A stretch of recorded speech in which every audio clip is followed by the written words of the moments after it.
Chapter 1. Pregnant. I stood motionless in front of the boutique's full-length mirror, watching the saleswoman fuss over my hair.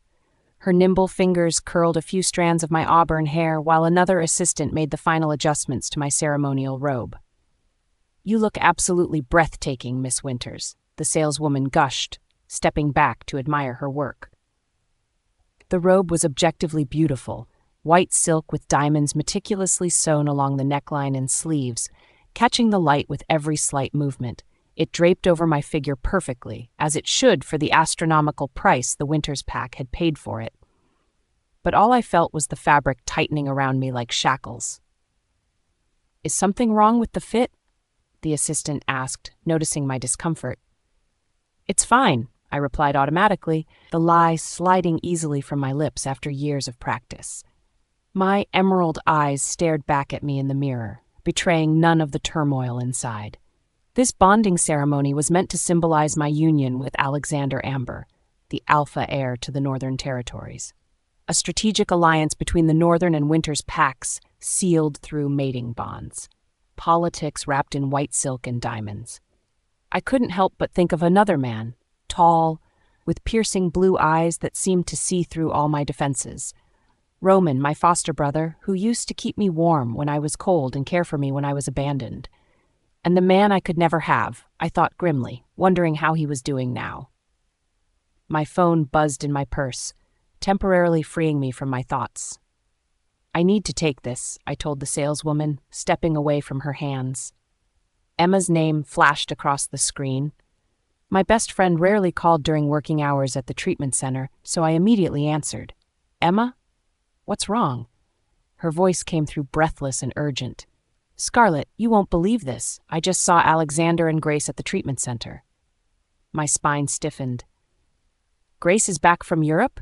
"Yes, but that's not all. They were at the OBGYN and Grace seemed—" Emma hesitated, then pushed forward.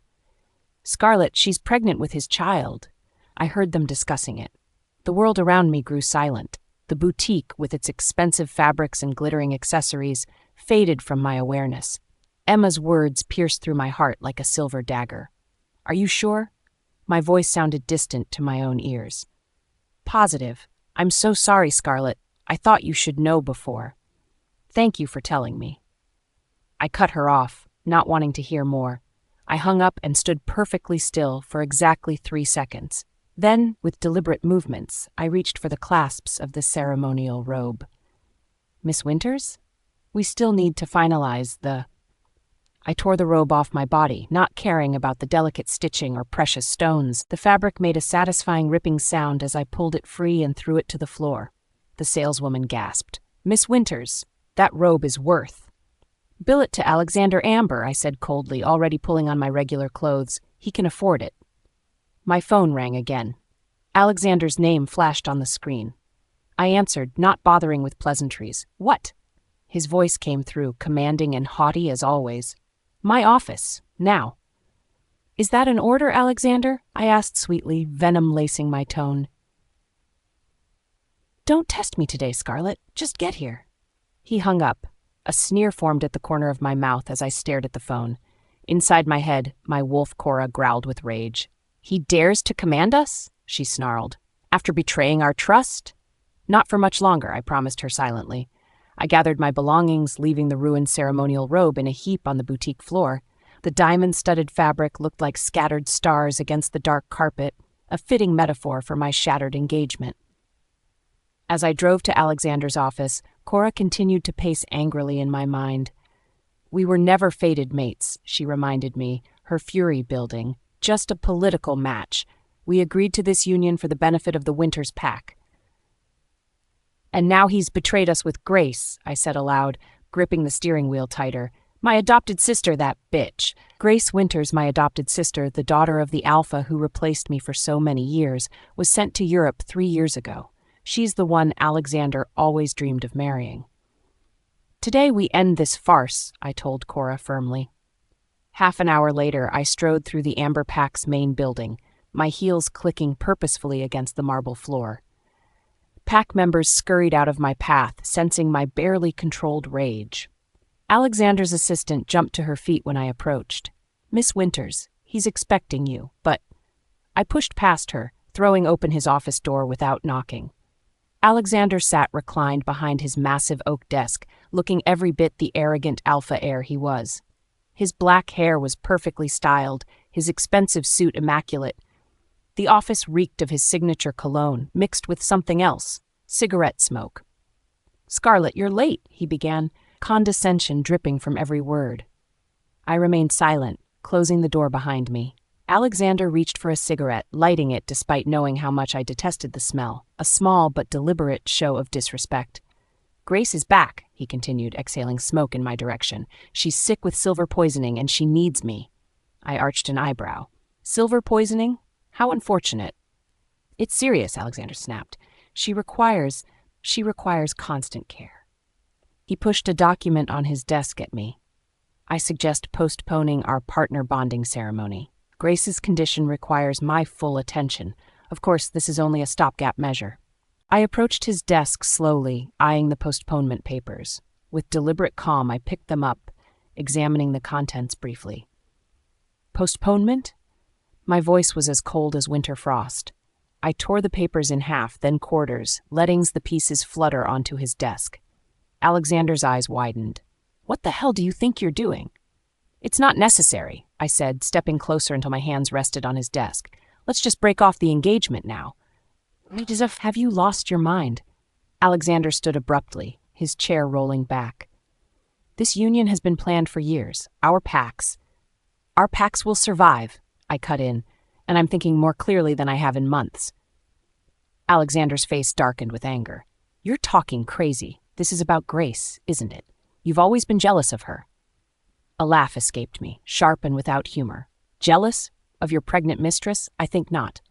The color drained from Alexander's face. "Who told you?" "It doesn't matter," I interrupted. "What matters is that you're a liar and a cheat, Alexander. Did you think I wouldn't find out?" He recovered quickly, his jaw setting in that stubborn way I'd come to despise. "Get out.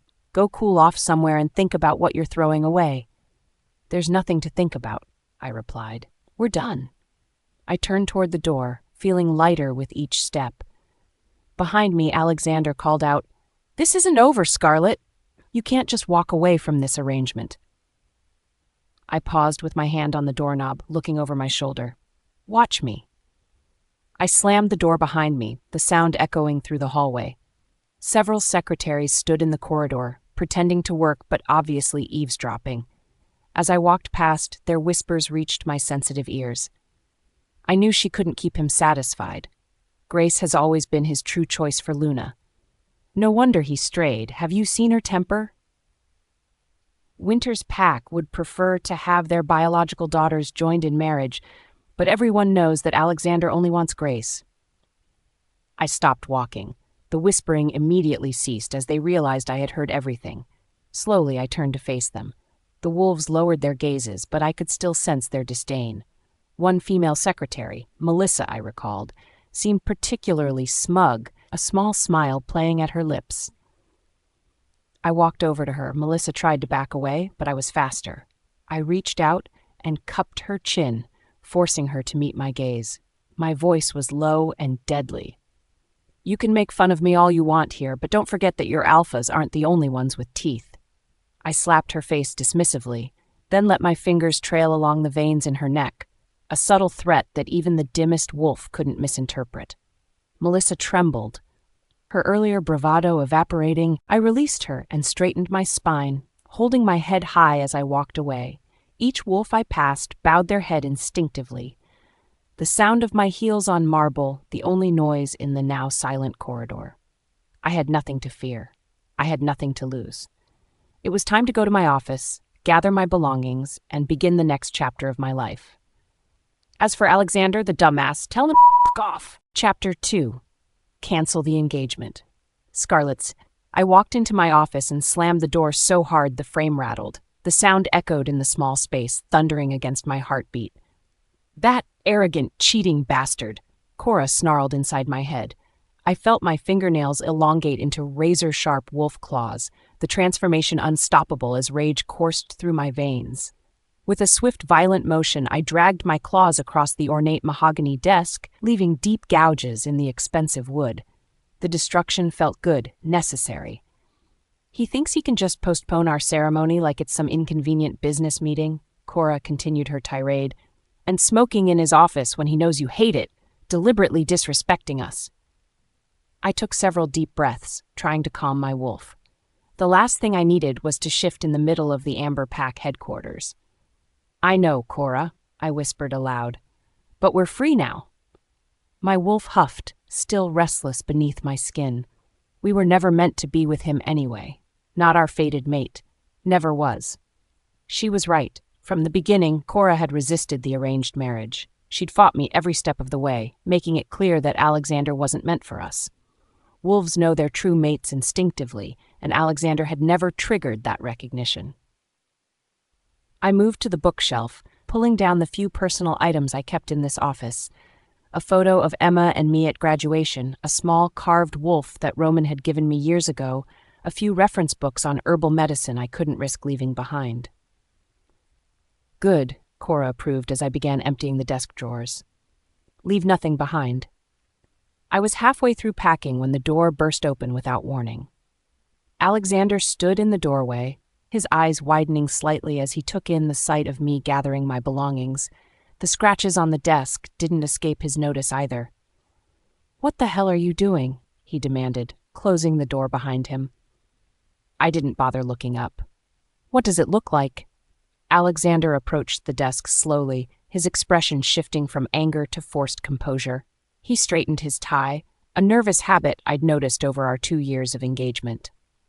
"Scarlett, stop this nonsense," he said, his tone attempting authority. "Grace isn't feeling well. She needs me by her side. The marking ceremony is only temporarily postponed." With practiced ease, he withdrew a cigarette from his pocket and lit it, the acrid smoke curling upward. Another deliberate provocation. He knew how much I hated the smell. I stepped around the desk, perfectly calm on the outside, while Cora surged with icy fury beneath my skin. This unnatural stillness was more dangerous than any outburst. "Uncomfortable?" My voice cut through the air, each word laced with spite. Alexander exhaled smoke, watching me through narrowed eyes. "Not pregnant?" I added, my question crackling with dominance and accusation. The cigarette froze halfway to his mouth. For a split second, genuine shock registered on his face before his features hardened into a mask of anger. "Who told you that?" he growled, taking a threatening step toward me. I had no intention of dancing around his lies anymore. "Alexander, can't you be honest for once? It's not like the treatment center is a private place. Everyone knows that the OBGYN isn't where you go to treat silver poisoning." His face flushed with anger, the vein in his temple pulsing visibly. "Don't slander us," he snarled. "It's just that there's something special about where she was poisoned." His voice dropped to a low, dangerous rumble as he unleashed his alpha power.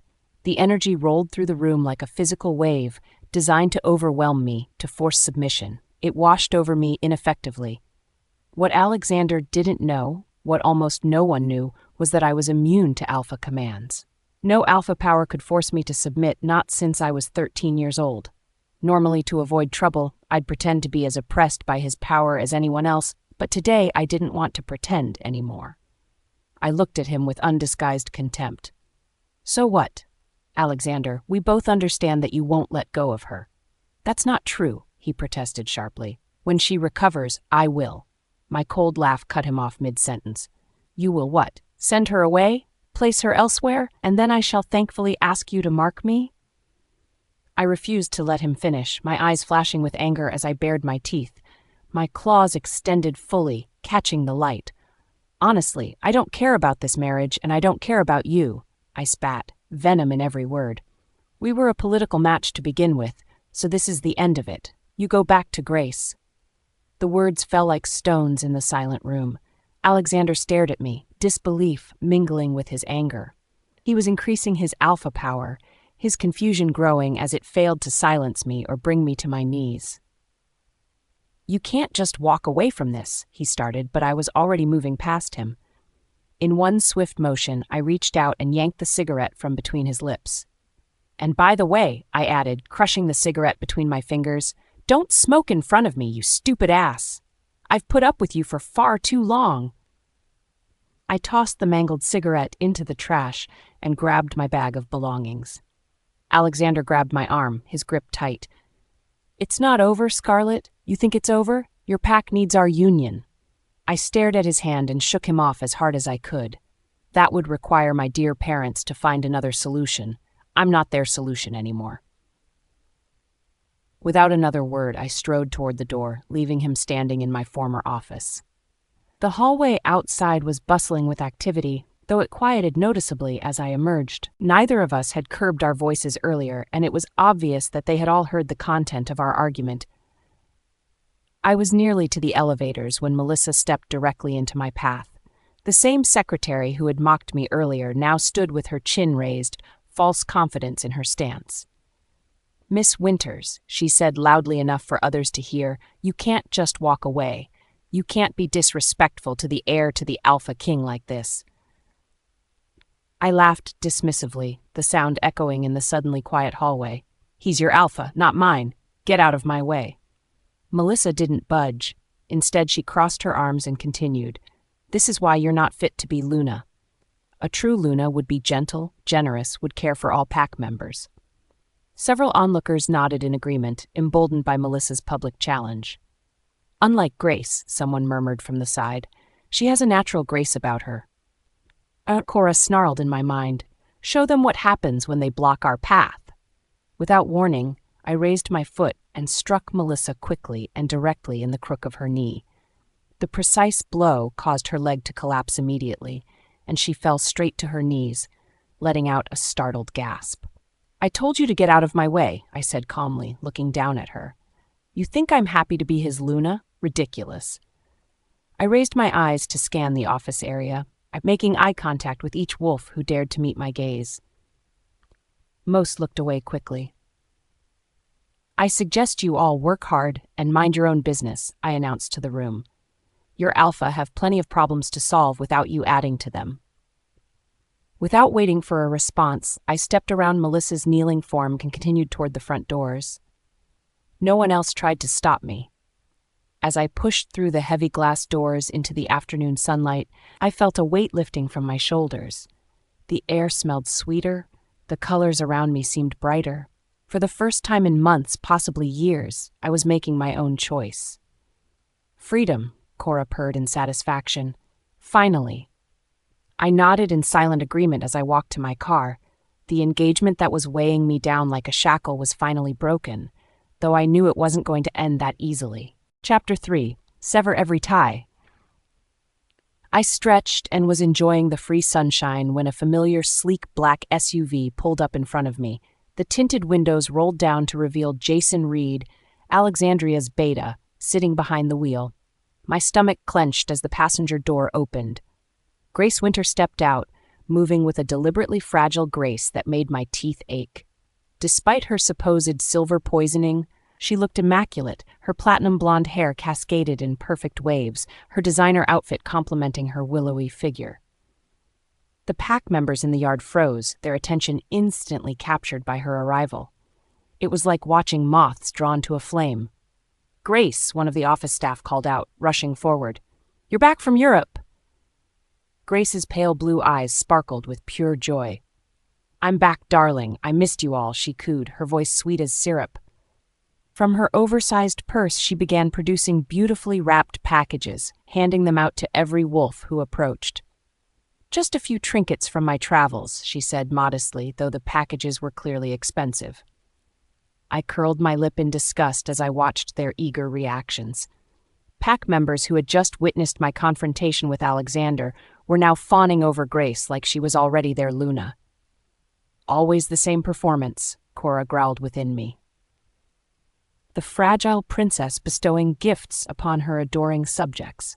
This wasn't the first time I'd witnessed this scene. Even during my engagement to Alexander, the pack had made it abundantly clear who they preferred as their future Luna. Grace had been groomed for the role her entire life, or rather, my entire life, since she had taken my place in the Winters pack. This is not without irony for me. In this drama of real and fake princesses, an attack on my birth pack by hoodlums resulted in the babies being switched. Grace was the fake princess who was raised as the baby daughter of Chief Winters, while I, the real princess, was left at the orphanage. If it hadn't been for Roman and Mom, my mood dimmed. Grace spotted me watching and altered her path to approach me directly. Her steps were calculated, just weak enough to garner sympathy but not so weak as to appear truly ill. "Scarlett, my dear sister," she called out, loud enough for everyone to hear. "It's been so long." She extended her arms as if expecting a hug, a beautifully wrapped box of chocolates in her hand. "Here's a gift I brought you from Europe." I remained motionless, refusing to play into her charade. Grace dropped her arms but maintained her sweet smile, though her eyes hardened slightly. "Alexander just told me you misunderstood," she said sweetly, a look of pain laced in her fragile tone. "I came over here specifically to explain it to you, to make sure that everything between us remains harmonious." I pushed her outstretched hand away, not bothering to hide my contempt. "Harmony?" I replied coldly. "Have we ever been in harmony? You mean this harmony where you hurt me behind my back while playing the victim in his eyes?" Grace blinked rapidly, feigning surprise at my hostility. She glanced around, ensuring we had an audience before leaning in close. "Maybe Alexander understands who he really wants," she murmured, her breath hot against my ear. The familiar scent of her perfume, the same one she'd worn 3 years ago when she'd orchestrated the attack that nearly killed me, filled my nostrils. Something in me snapped. I didn't give Grace time to continue her little performance. My hand shot out, gripping her wrist like an iron vice. I could feel her pulse racing beneath my fingers. "Finally stopped pretending?" I hissed, my voice low enough that only she could hear. "You've been poisoning me with lies and trying to kill me since the moment I returned to this pack. Don't think I'm going to let you." Grace's mask of sweetness vanished for a split second, revealing the cold calculation beneath. Then, with theatrical timing, she wrenched her arm free and let out a blood-curdling scream. "Ah, you're hurting me," she wailed, clutching her wrist to her chest. Her scream echoed through the yard, drawing the attention of every wolf in the vicinity. Several stepped forward, concern etched on their faces. "Grace, are you okay? What happened?" Before I could speak in my defense, the crowd parted, and Alexander emerged from the building. His tall figure loomed over the gathering, radiating alpha authority. His amber eyes locked first on me, then darted to Grace's trembling form. "What the hell is going on here?" he demanded, his voice carrying across the yard. Grace immediately rushed to his side, pressing herself against him as if seeking protection. It's okay. Scarlett's just in a bad mood," she whispered loudly enough for everyone to hear. "I was just trying to make peace." Alexander's face darkened with fury. "Scarlett, are you insane?" he stormed, taking a step toward me. I didn't flinch. Instead, I rolled my eyes at his predictable reaction and sauntered forward, deliberately placing myself between him and Grace. "Your delicate Grace has decided to play the poor maiden as usual," I spat, loud enough for our audience to hear. "If she is your destined mate, why don't you settle this political marriage right now and be done with it?" Alexander let out a low, warning growl, the kind that would make most wolves cower in submission. I stepped closer, deliberately and threateningly invading his space. "You don't scare me, Alexander. Just looking at your hypocrisy makes me want to vomit." Gasps echoed around us. No one spoke to an alpha this way, especially not in public. "I refuse to let you continue to humiliate me or pretend I'm part of this farce," I continued, my voice dripping with condescension. "Hurry up and cuddle and comfort your lovely Grace." I turned on my heel and strode away, leaving chaos in my wake. Behind me, I could hear Grace's continued wails of distress and Alexander's furious shouts demanding I return immediately. I ignored them all, walking briskly to my car parked at the edge of the lot. My hands were shaking with rage as I yanked open the driver's door and slid inside. "That hasn't changed at all," Cora snarled inside my head. Still playing the victim while plotting behind everyone's backs. I gripped the steering wheel so tightly my knuckles turned white. 3 years ago, Grace had orchestrated an attack by rogue wolves that left me with scars both physical and mental. Instead of punishing her, the Winters pack had sent her to Europe to recover, leaving me to pick up the pieces. And now she was back, pregnant with Alexander's child, still playing the same games. I was about to start the engine when a familiar voice slid into my mind through the wolf link. "Scarlett, don't go. We need to talk." Sarah, my birth mother, who always chose Grace over me, even after discovering the truth about our birth, even after I was nearly killed by Grace. I gripped the steering wheel even tighter, ignoring the instinctive flutter I felt at hearing her voice. No matter how much I tried to harden my heart against her, some small, pathetic part of me still yearned for her maternal affection. "Talk about what, Luna, Sarah?" I mentally shot back, resentment clear in my tone. "Alexander, or your returned baby Grace?" Sarah's reply came smoothly, her tone calm but with an undercurrent of steel. "Grace is sick, Scarlett. You don't understand what she's been through. She is very weak now, and in order to avoid any excitement for her, we think that the ceremony of the union of your mates with Alexander can be postponed." A harsh laugh escaped my lips. "Postpone?" I repeated aloud, though I knew Sarah could hear me through our link. "For her? For her again?" The memory of Grace hurting me came flooding back with pain and clarity. I could still feel the phantom pain of the wound from 3 years ago, the day after Grace's friend had attacked me, and I could clearly feel the sensation of my own blood coming out in great sheets and soaking the ground beneath me. Back then you all kept asking me to forgive and forget, and promptly sent her off to Europe. I yelled into the mind link, not caring if my emotional outburst gave Sarah a headache. But you guys never cared about what I endured. What kind of damage I suffered. Do you know the desperation that comes when blood gushes out of your body in great swaths? You have no idea, and you don't care. "Scarlett, please," Sarah continued to plead. "You must understand the situation.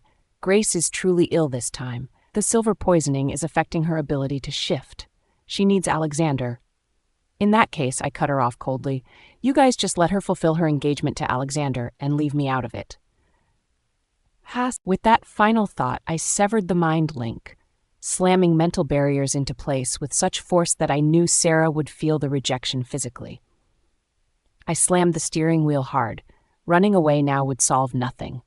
If I was going to break free from this toxic cycle once and for all, I needed to sever all ties completely. I clenched my fists as I got out of the car once more, my decision made. Today was the day I would end it all, starting with my so-called mate. Chapter 4, Rejection. I re-entered the courtyard of the pack house. The crowd had thinned out a bit, but the rest of them were in a tight circle, their attention focused on someone in the center. As I approached, the wolves parted, sensing my presence. The scene that greeted me was so theatrical. Alexander was half kneeling on the ground, cradling Grace in his arms. Her body was slumped dramatically against his chest, her platinum blonde hair artfully arranged around her pale face. She clutched at his shirt with one hand while the other pressed against her stomach. Jason, Alexander's beta, was shouting at the onlookers, "Back to work, all of you! This isn't a spectacle!" His voice carried the authority of his position, sending the lower-ranking pack members scurrying away. Grace's eyes, those pale blue pools of calculated innocence, locked onto mine the moment I came into view. In an instant, her expression transformed from pained to desperate. She reached out with trembling fingers, grasping the hem of my skirt. "Scarlett," she whispered, her voice paper-thin. "Please. I know you're upset, but I'm not trying to come between you and Alexander." The audacity of her words made my blood boil. "I promise I won't interfere with your relationship," Grace continued, a single perfect tear sliding down her cheek. "I just need his help while I recover." Before I could respond to her ridiculous performance, Grace let out a sharp gasp. Her body convulsed, and she clutched her abdomen tightly, her face contorting in apparent agony. "It hurts," she whimpered, eyes wide with faux fear. "Your energy, it's attacking me." I hadn't moved a muscle, hadn't spoken a word. Yet somehow, according to Grace, I was magically assaulting her from 2 feet away. Alexander reacted instantly, scooping Grace into his arms in a princess carry that made my stomach lurch with disgust. Her head rested against his chest, her eyes closed in pretend suffering. "Get her out of here," Alexander barked at Jason, who rushed forward. But Grace, despite her supposed agony, managed to cling to Alexander with surprising strength. "No, Alex, please," she murmured. "I need you." Alexander hesitated, torn between his duties as alpha and his obvious concern for Grace. The look of helpless devotion on his face was the final confirmation I needed. He had never looked at me that way, not once in our 2-year engagement. I turned away from the nauseating display. "I'm going to get my bag," I announced to no one in particular, heading back toward the building. "Scarlett, stand still!" Alexander commanded, his alpha ability swirling through the air like a physical force. I felt it wash over me, completely ineffective. Without breaking stride, I continued walking. "I said stop!" His voice boomed louder this time, the full weight of his alpha command pressing down. Several nearby wolves dropped to their knees instinctively, but I simply kept walking. I heard Alexander's growl of frustration and the sound of his footsteps as he rushed after me, presumably after handing Grace to Jason. He caught up just as I reached the building entrance, his hand shooting out to grab my arm. I stepped neatly aside, avoiding his grasp. When I turned to face him, he flinched at whatever he saw in my eyes. "Don't touch me," I said quietly, each word clear and precise. "I reject any possibility of you becoming my mate." Shock registered on Alexander's face. Among wolves, formal rejection of a potential mate was rare and significant. It severed not just emotional bonds but mystical ones as well. Pack customs dictated that once a formal rejection was issued, no further mating ceremony could ever take place between those individuals. "You can't do that," he sputtered, disbelief coloring his tone. "Our packs." "We are completely finished, Alexander," I interrupted calmly. "Find another political solution." The finality in my voice seemed to freeze him in place. For perhaps the first time since I'd known him, Alexander Amber was speechless. I stepped around him and strode into the building, heading straight for my office. Behind me, I could hear Alexander calling my name, but I didn't look back. 5 minutes later, I drove away from the Amber Pack house, my few personal belongings tossed in the back seat of my car. Through my rearview mirror, I caught a glimpse of Alexander standing in the driveway, watching me leave. Good riddance. That was quite the exit, Cora purred inside my head as I drove, clearly amused by our behavior. "Did you see his face when you formally rejected him?" I couldn't help the smile that tugged at my lips. He looked like someone had slapped him with a frozen fish. My wolf laughed, the sound warm and comforting in my mind. "He deserves worse. Years of disrespect and then cheating with that snake, Grace." I nodded, feeling Cora's power surging through my muscles, making me feel stronger, more certain of my decision. "He's trying to track us through the pack bond," Cora observed, amusement coloring her thoughts. "Look how frustrated he is." Another gift of Cora's, the ability to completely mask our location within the pack bond when needed. Alexander could search all he wanted. He wouldn't be able to sense where I was going. I tapped my fingers on the steering wheel. Grace must be making a big deal about all that damage right now. She thinks she needs an excuse to postpone our marking ceremony, but she doesn't realize that I press Alexander for this stupidity. Cora smiled broadly. Let her make herself anxious. The memory of Grace's innocent act made my hands tighten on the wheel. When we first met, I had a crush on her, but I didn't realize that underneath her friendly, naive exterior hid a vicious wolf. My trust allowed her to almost kill me 3 years ago. Instead of punishment, the pack had sent her to Europe to recover, while I spent months in the hospital fighting for my life. "At least now we're free of both of them," I said aloud, trying to focus on the positive. Before I could catch my breath, Luna Sarah's voice invaded my mind through our pack link. "Come home immediately," my birth mother ordered, her tone brooking no argument. "We need to discuss your behavior." I grimaced at the intrusion. I should have expected this. "There's nothing to discuss," I replied curtly. "Don't be ridiculous, Scarlett," Sarah continued, her voice softening in that manipulative way I'd come to recognize. "Alexander and Grace have history, emotional attachments that can't be erased overnight. You need to understand." I laughed bitterly, the sound harsh even to my own ears. Understand what? How you protected her after she sent rogues to kill me? The memories came flooding back, lying in the sanitarium for 2 months, the searing pain of my wounds, the deeper agony of betrayal as my own family chose Grace over me yet again. Sarah's tone softened further, aiming for maternal concern but missing by a mile. Grace was poisoned with silver in Europe. She suffered, which atones for her past mistakes. The marking ceremony can wait. My anger exploded all at once. Of course, I growled through the link, my mental voice sharp enough to cause feedback. Postponing my marking, undermining my status, all for precious Grace. The same Grace who tried to get me killed, who isn't even your daughter, Luna. I could feel Sarah's shock at my bluntness. I'll say it again, I continued before she could respond. I'm not going to mate with Alexander, ever. The rejection is formal and final. Without waiting for her response, I snapped the connection, having Cora completely block all mind links. The sudden silence in my head was blissful.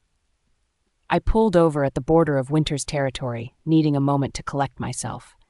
The adrenaline from the confrontations was beginning to wear off, leaving me tired and oddly empty. A cold clarity enveloped me as I stared out at the landscape. I didn't want to be a pawn in their games anymore. I didn't want to fight for Sarah's motherly affection that had never been mine and never would be, no matter what I did. Sarah doesn't love me. She never did. Even after learning I was her biological daughter, she had continued to favor Grace. The admission hurt, but there was also liberation in finally accepting the truth. I reached for my phone and dialed Emma's number. She answered on the first ring, concern evident in her voice. "Scarlett, are you okay? I heard there was a scene at the Amber Pack house." I snorted. News travels fast. "Are you all right?" she pressed. "I formally rejected Alexander as my mate," I said, the words still feeling strange on my tongue. There was a brief silence, then Emma whispered, "Oh, you actually did it?" "I did, and now I need a drink." "Want to meet me at the Silver Moon?" Emma didn't hesitate. "I'll be there in 20. First round's on me." I smiled for what felt like the first time that day. Make it a double. I started the car again and headed toward the neutral zone. Chapter 5, Untamable, Scarlett's POV. The neon sign of the Silver Moon Tavern flickered as I pulled into the parking lot. Located in the neutral zone between territories, this place was frequented by wolves from different packs who wanted to conduct business or escape their alpha's watchful eyes for a while. Perfect for someone who had just formally rejected her fiancé and publicly humiliated him in front of his pack.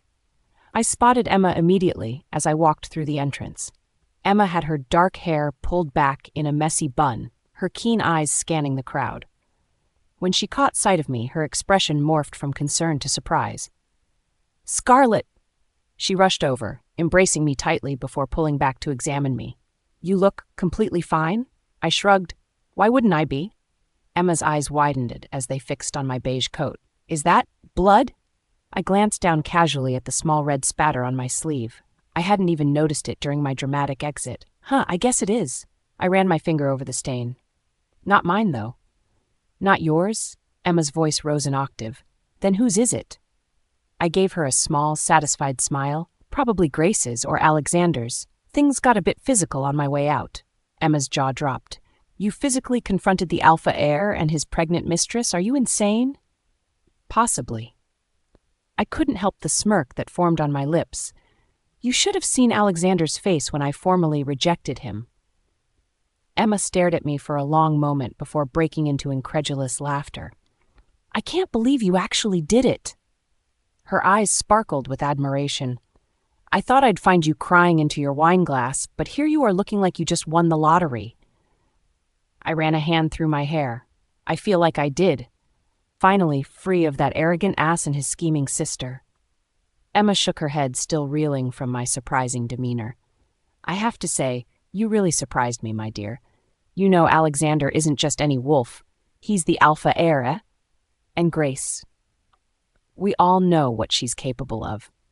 The memory of Grace's orchestrated attack 3 years ago flashed through my mind, the searing pain of silver-tipped claws tearing through my flesh, the burning agony as poison seeped into my veins. "They don't scare me anymore," I said firmly, pushing the memories away. Emma squeezed my arm. Good. It's about time someone stood up to them. She glanced around the busy tavern. Let's skip the small talk and get to our table. I'm starving, and I'm guessing you could use a drink.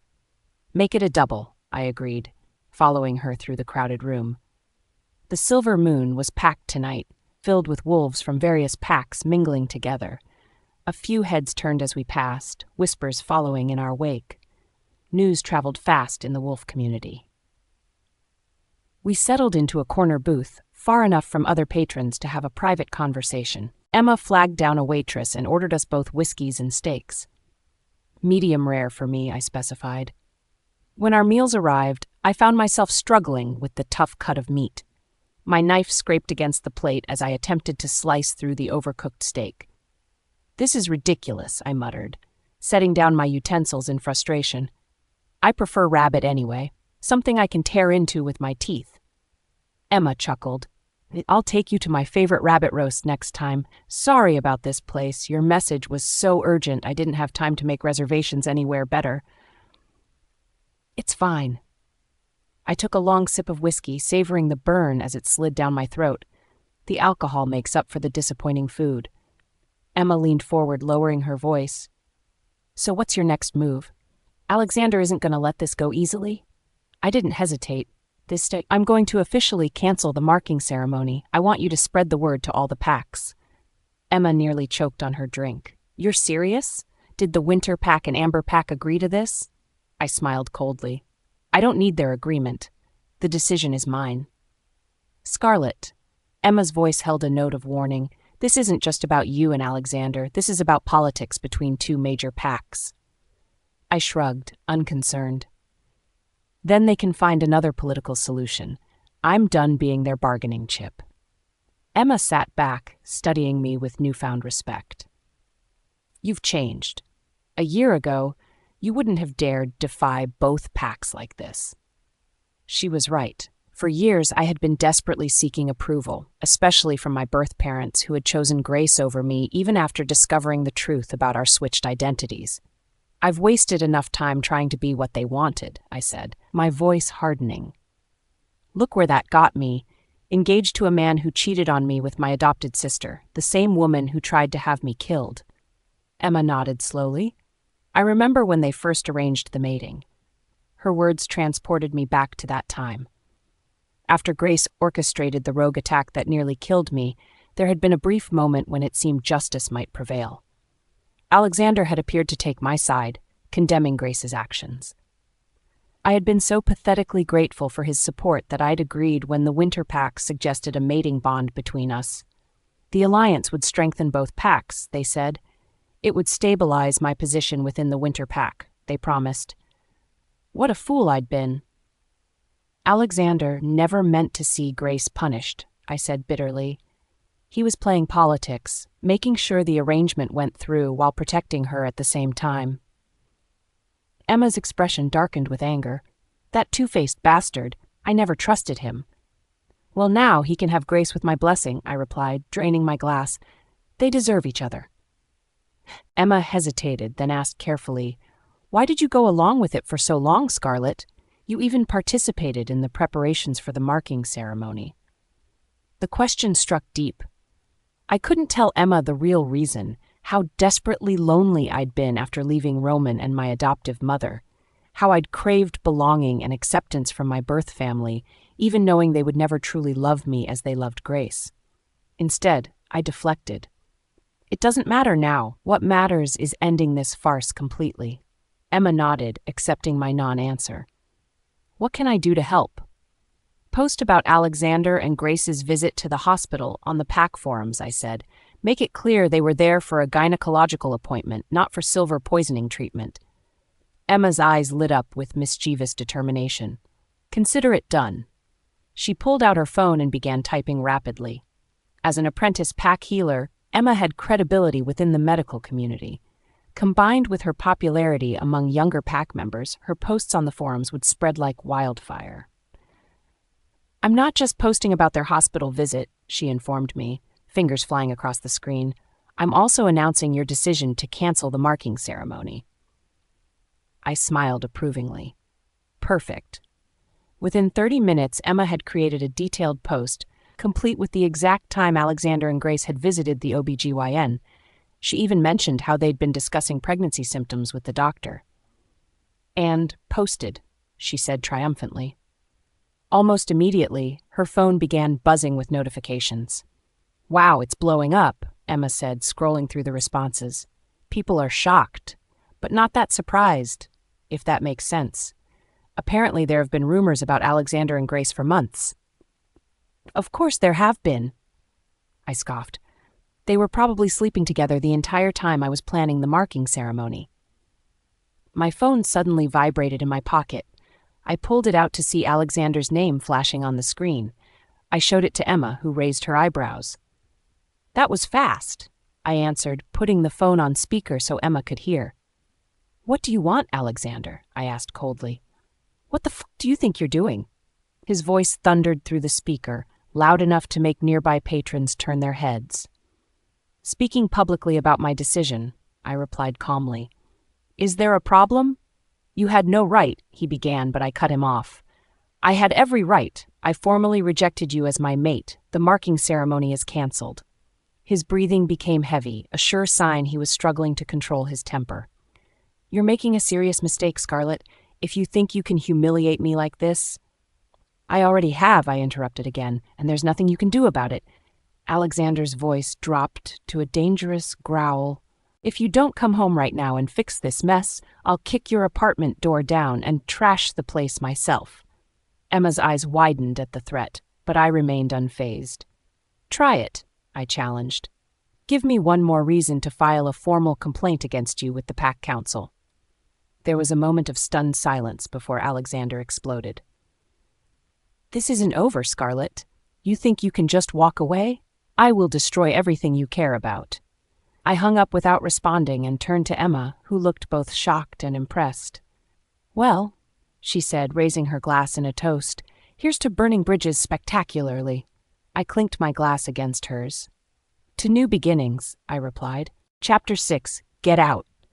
My phone vibrated against the table for what felt like the 100th time in the past hour. Emma glanced at the screen and rolled her eyes. "Another unknown number," she said, sliding the device toward me. "That's the 8th one. Luna Sarah must be getting desperate." I watched the phone buzz with tired disinterest. This was Sarah's favorite tactic, having various Pack members call me when I refused to answer her directly. "Just turn the damn thing off," Emma suggested, taking a sip of her third whiskey. "They'll get the message eventually." "You know what? You're right." I grabbed the phone and powered it down with a satisfying press. The silence felt like a luxury after hours of incessant ringing. "To peace and quiet," I said, raising my glass. "Should we get the check?" Emma asked, signaling to our waitress. I nodded, reaching for my purse. "This one's on me. You've been a lifesaver today." The waitress brought our bill, and I pulled out my card linked to my Winter Pack account. It was a formality more than anything else. Each Pack member had an account tied to their position, managed by the Alpha or Luna. I handed over my card and waited. The waitress returned moments later with an apologetic expression. "I'm sorry, ma'am. Your card has been declined." I raised an eyebrow, pulling out my phone and turning it back on.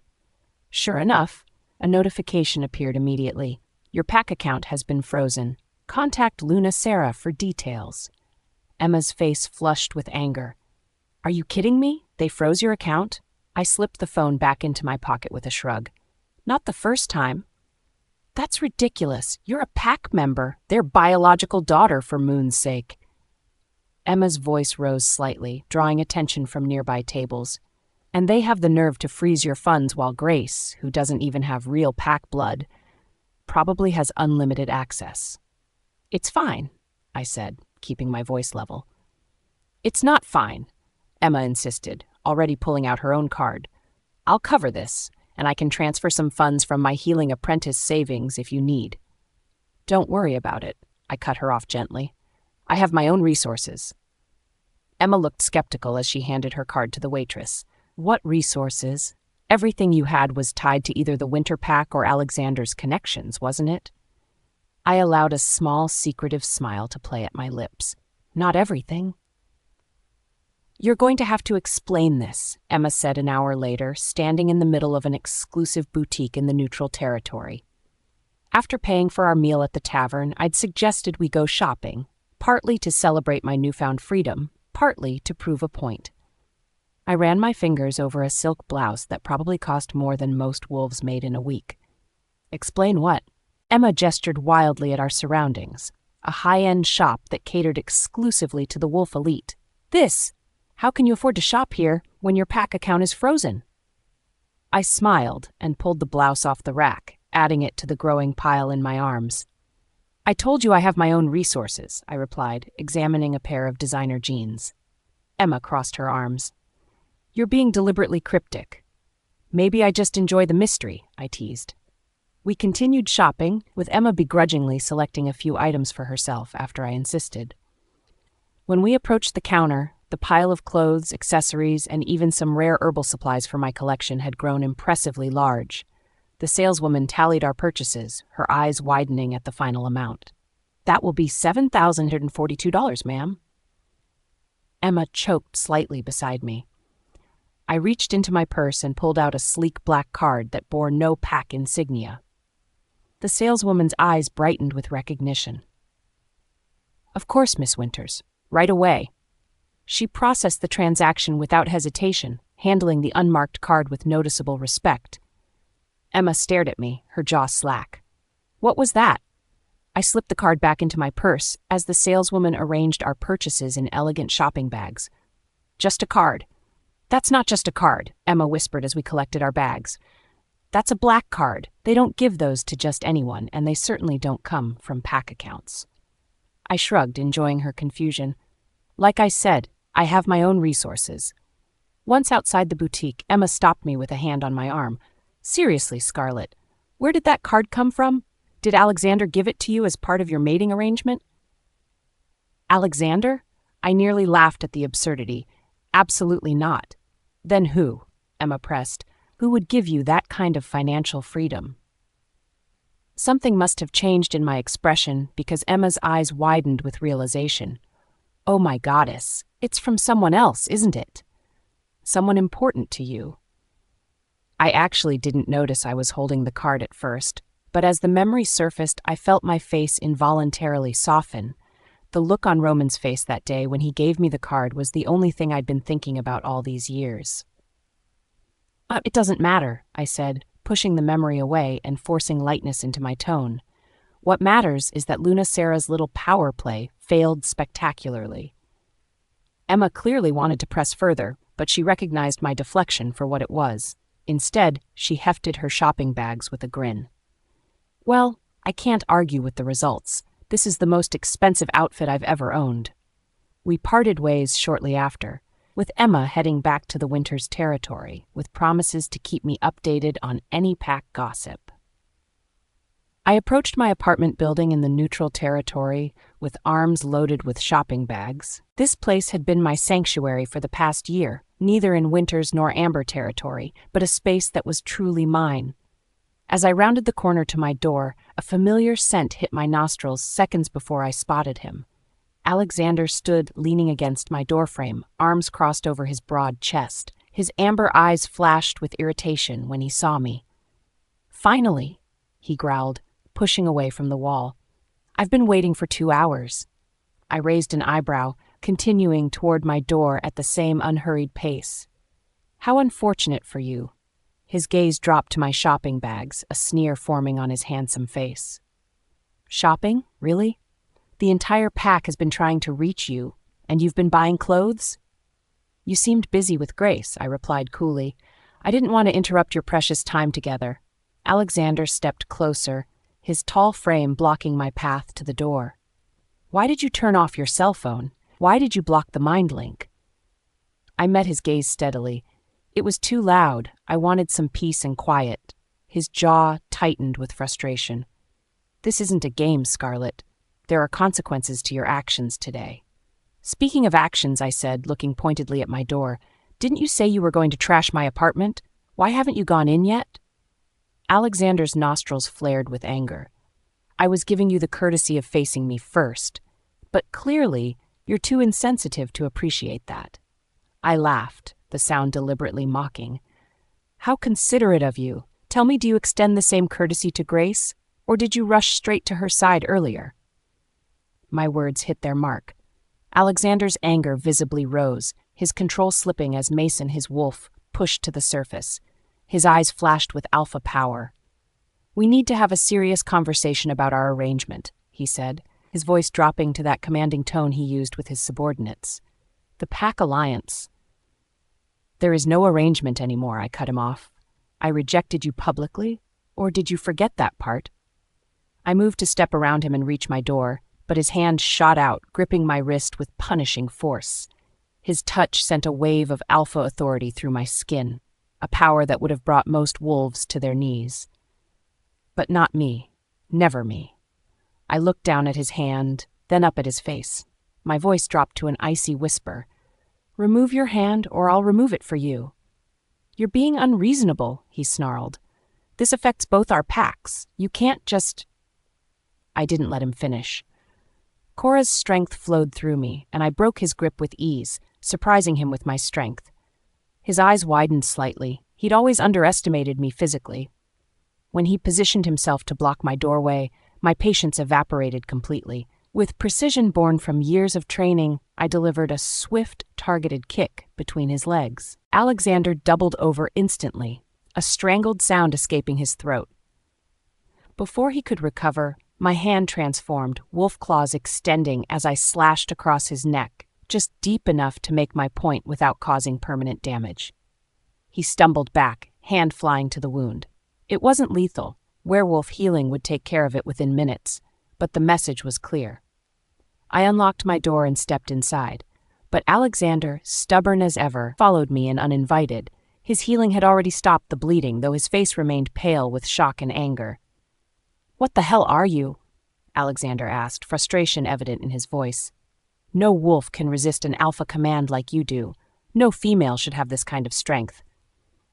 Perhaps you never really knew me at all, I replied coldly. Alexander's face twisted with fury and a hint of something else. Fear, perhaps. You're wild, uncontrolled. This is why you're unworthy of being my Luna. He stepped closer, his voice dropping to a cruel whisper. No man would ever want you as a mate again. Not after today. His words revealed his growing inability to control or intimidate me the way he did with the rest of the pack. And that, more than anything, terrified him. Chapter 7. My Territory. Alexander's words hung in the air between us, sharp and venomous. No man would ever want you as a mate again. Not after today. Something snapped inside me. His words weren't just cruel, they were hauntingly familiar. My mind flashed back to 3 years ago, standing in the Thorn Pack house, tears streaming down my face as I packed my belongings. No one will ever want you as a mate. That woman's voice filled with mockery as she watched me preparing to leave Roman. The same words, the same contemptuous tone. White-hot rage flooded through me. Before I could think, my hand shot out and grabbed Alexander's wrist. I squeezed hard enough that I felt the bones grind together. You don't know anything about me, I snarled, my voice barely recognizable. Cora's power surged through me unrestrained, and I felt rather than saw Alexander's shock as the wave of my anger hit him. His eyes widened, pupils dilating with a mixture of pain and something else. Fear. Scarlett, he gasped, raising his free hand in surrender. I didn't come here to fight. I tightened my grip, enjoying the way his face paled. Then why are you here? To apologize, he said quickly. To communicate properly. I don't want to argue, much less fight with you. The desperation in his voice was satisfying, but I wasn't in the mood for his games. I released his wrist, shoving him away from me. Then talk. Quickly. I crossed my arms, keeping my distance. Alexander rubbed his wrist, trying to regain his composure.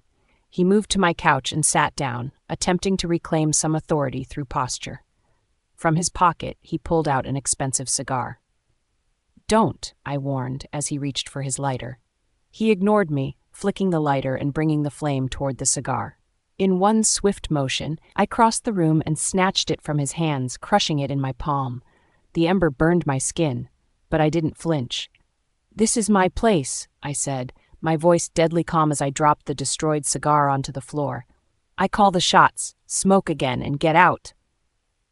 Alexander's jaw clenched tight, a muscle twitching at his temple. I could read the struggle on his face. He wasn't used to being challenged, especially not by a female wolf. Grace had conditioned him to expect perfect obedience wrapped in delicate feminine packaging. "You've changed," he said finally. "For 3 years you've been mild-tempered, accommodating." I laughed, the sound harsh and humorless. "I wasn't mild-tempered, I was too lazy to bother with you. It was all an act." His eyes narrowed, clearly not believing me. "All of it? For 3 years?" "You only saw what you wanted to see," I replied coldly. "A submissive female willing to play her part in your political theater." That seemed to intensify his irritation. His nostrils flared as he inhaled deeply, attempting to control his temper. "You and your friend Emma have caused quite the scandal," Alexander finally spoke, his voice deceptively calm. "Publicly rejecting a mate bond? Spreading rumors about Grace through pack channels?" His amber eyes flashed dangerously, but I refused to be intimidated. "Rumors?" My cold laugh cut through the tension. "You mean the truth about your precious Grace's condition?" I stepped closer, letting Cora's power radiate from me in waves.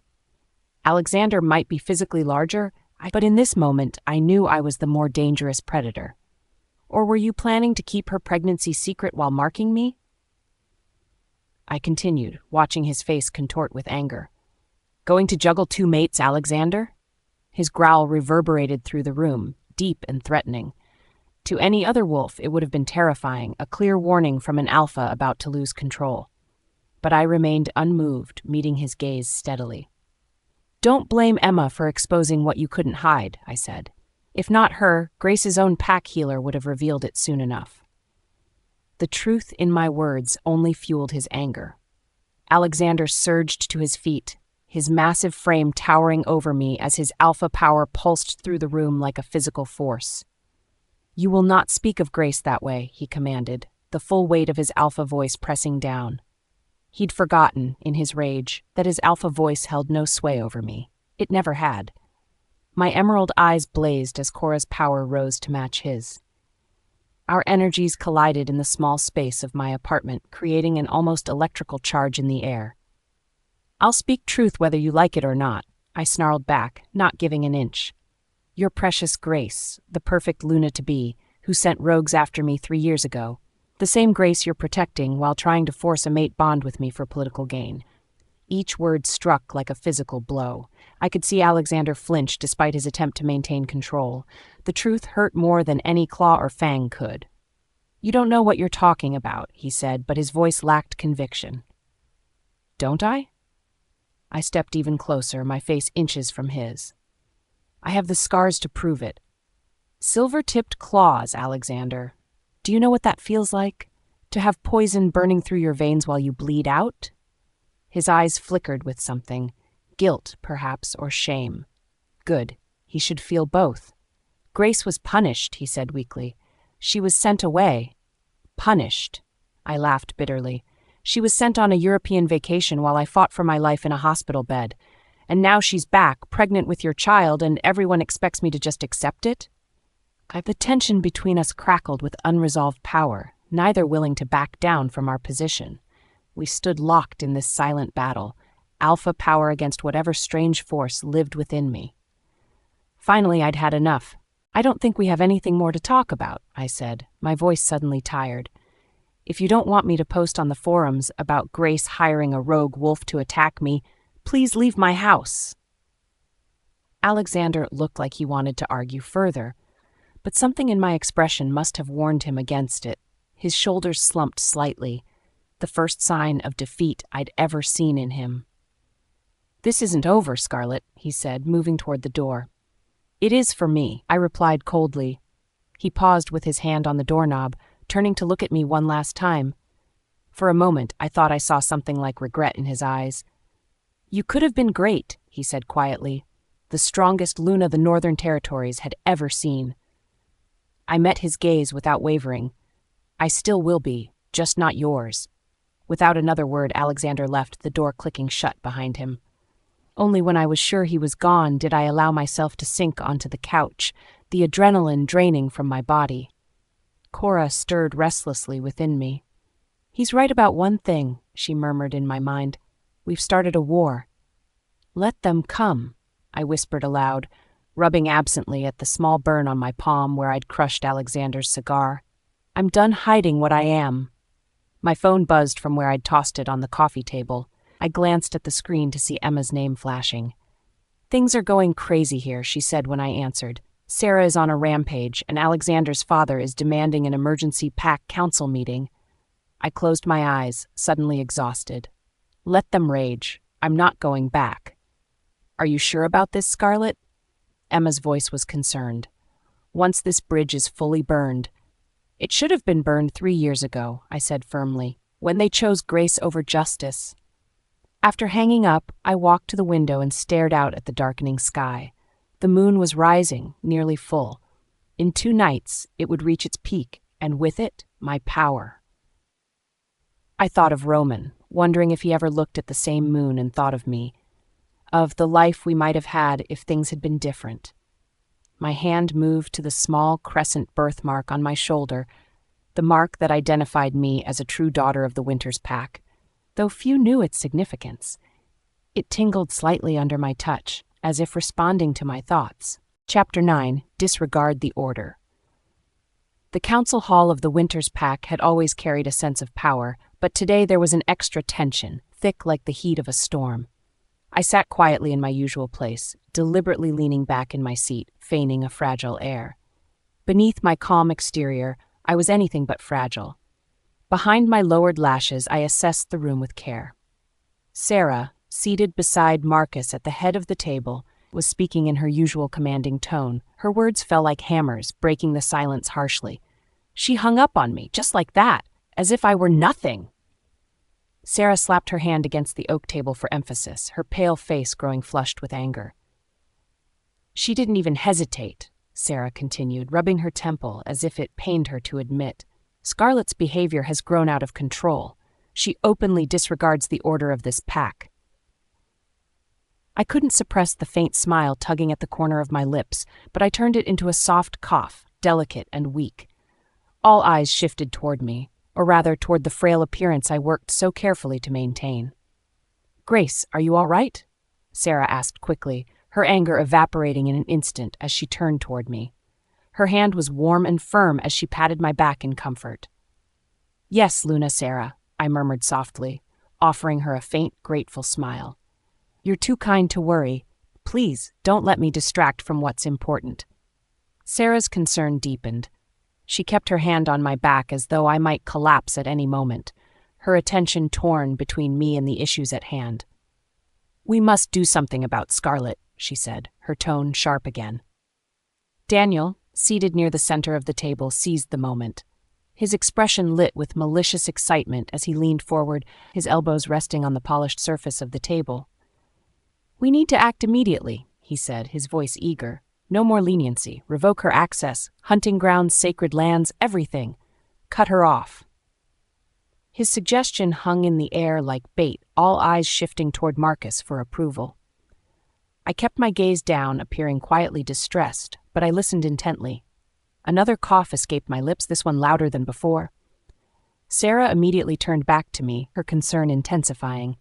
"Grace, are you sure you're all right?" Still weakly coughing, I nodded. "Just a slight spell," I said, my voice barely a whisper. "I hate to interrupt." "It's this stress," Sarah said firmly. "It's affecting your condition. You shouldn't have to endure this." She turned an almost accusatory glance toward her mate. Marcus remained silent, his hands resting heavily on the table. His jaw worked, his muted tension speaking volumes. But when Sarah continued, suggesting even more measures to limit Scarlett's place in the pack, including severing financial support, Marcus finally nodded his agreement. "It needs to come to an end," Marcus said simply, his tone firm but devoid of emotion. I bit the inside of my cheek to keep my real reaction at bay. Inside, I was thrilled. Joy rippled through me, and for a brief moment I could feel the mate bond connecting me and Alexander pushing stronger. His frustrations with Scarlett echoed faintly in the back of my mind. The connection only bolstered my confidence. The wolf pack had no room for 2 Lunas, and soon Scarlett's place in it would be nothing but a memory. The afternoon sunlight poured through the large windows of my healing center, illuminating the rows of meticulously labeled herbal jars lining the walls. The faint scent of lavender and fresh-cut eucalyptus filled the room as I sealed the last of the jars in front of me. Claire, my secretary, leaned into the room with her usual quiet presence. "Miss Winters," she said, holding a clipboard close to her chest. "The new shipment of wolfsbane just arrived." "Perfect. Make sure it's placed in the secure vault and cataloged before the evening shift begins." I didn't look up as I jotted notes onto the clipboard, taking one last scan through the inventory list before handing it back to her. Claire hesitated briefly before nodding and quickly leaving the room. It wasn't until I was alone that I allowed myself to pause, laying down my pen and exhaling slowly. Sarah's phone call still lingered in my mind, though not for emotional reasons, more tactical ones.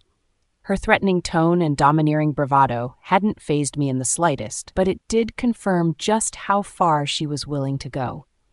Even as I stood in the middle of my healing center, the one place that brought me calm, my mind couldn't ignore the growing attempts of the Winters Pack to suffocate me.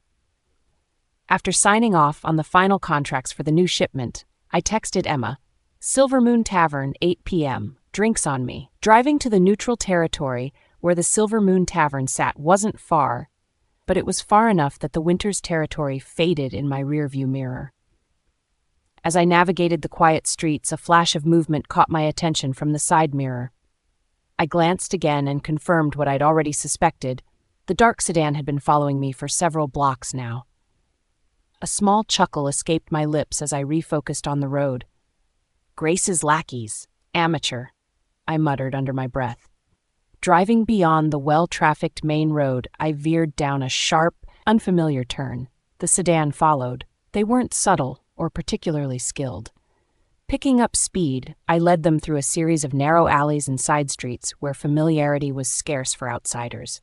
Cora, my wolf, watched with amusement. "They're pathetic," she said inside my mind, her voice tinged with smugness. After 2 turns and 1 strategically placed U-turn, they were gone. Just like that. It was almost too easy.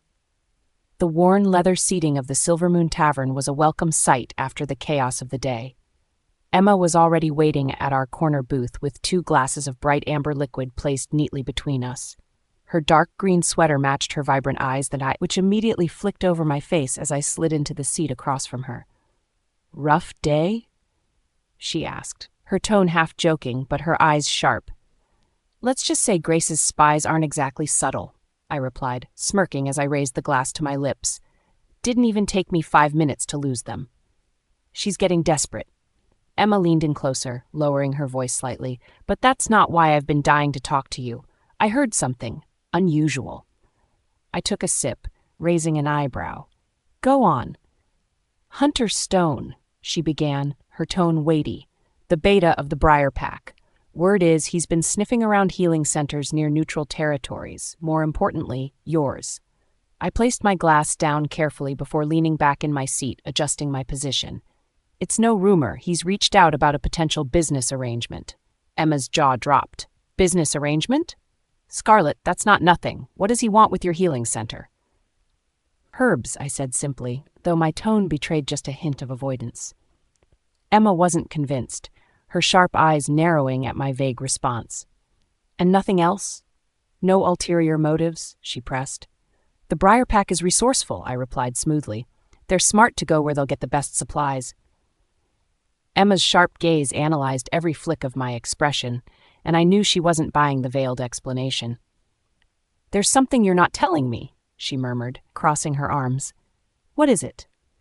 Instead of answering directly, I pulled out a small leather-bound ledger from my bag and slid it across the table toward her. "Take a look." Emma opened it, her eyes growing wider with every page she flipped. "These are sales reports?" she asked. "Detailed over the last fiscal year," I confirmed, savoring the look of stunned awe on her face. "The healing center doesn't just cater to the Winters Pack. It never has." Emma's mouth dropped open further. "These numbers.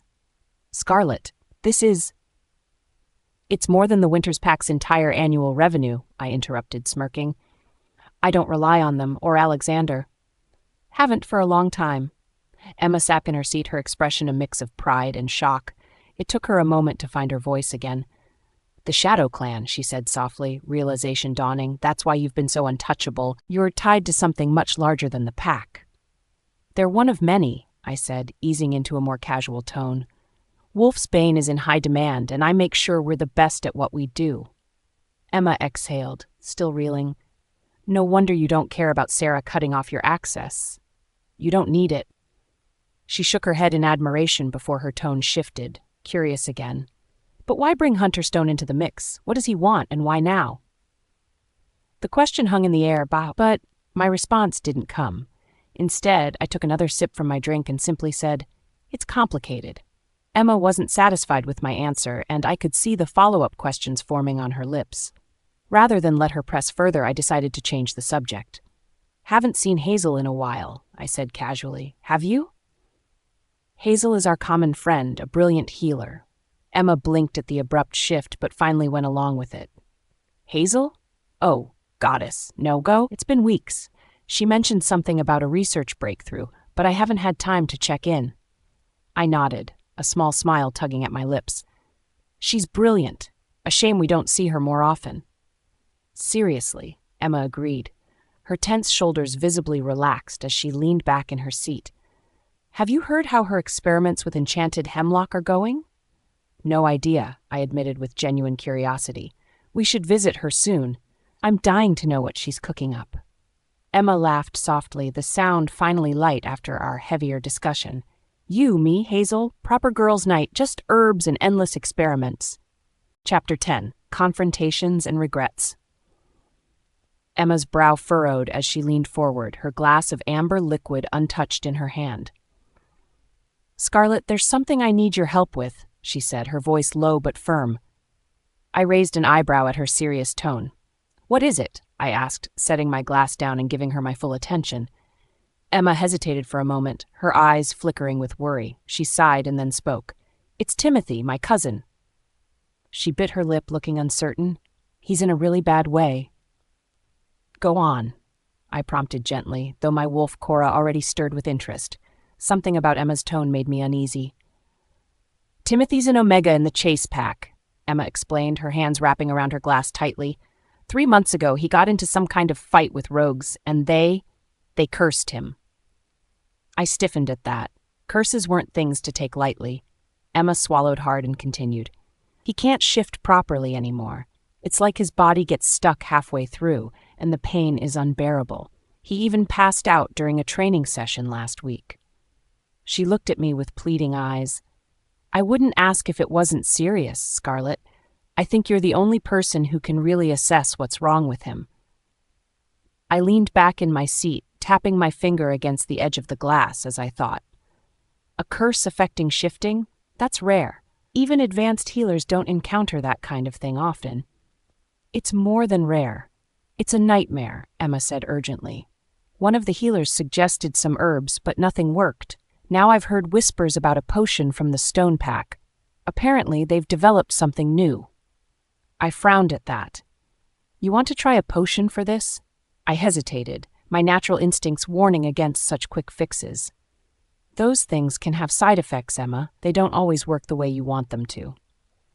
Emma's expression softened, but her voice stayed firm. "I know how you feel about these shortcuts, Scarlett. I get it. But Timothy doesn't have much time. Every failed shift takes more out of him. He's losing strength fast. Please, just come with me to see what the Stone Pack healer has to say."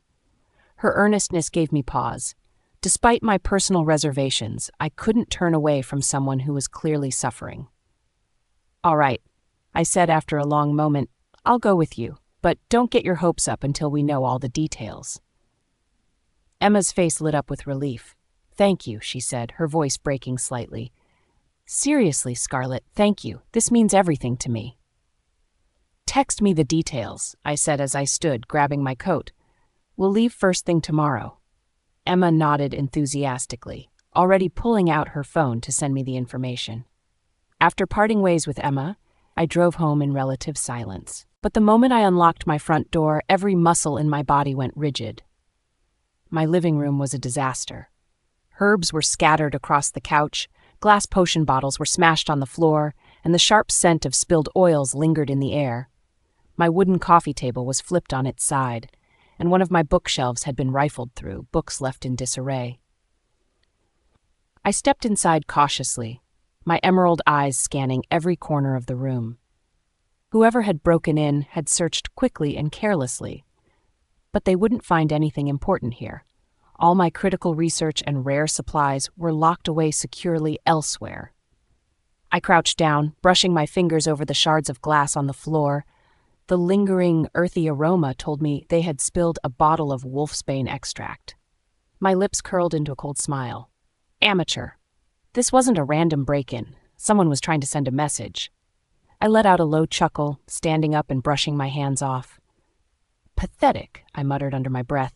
Then I felt it, a subtle but familiar pressure against my mind. Marcus Winters' beta was trying to establish a link through the pack connection. Without hesitation, I blocked him. Seconds later, a stronger, more forceful presence smashed against my shields. Marcus himself.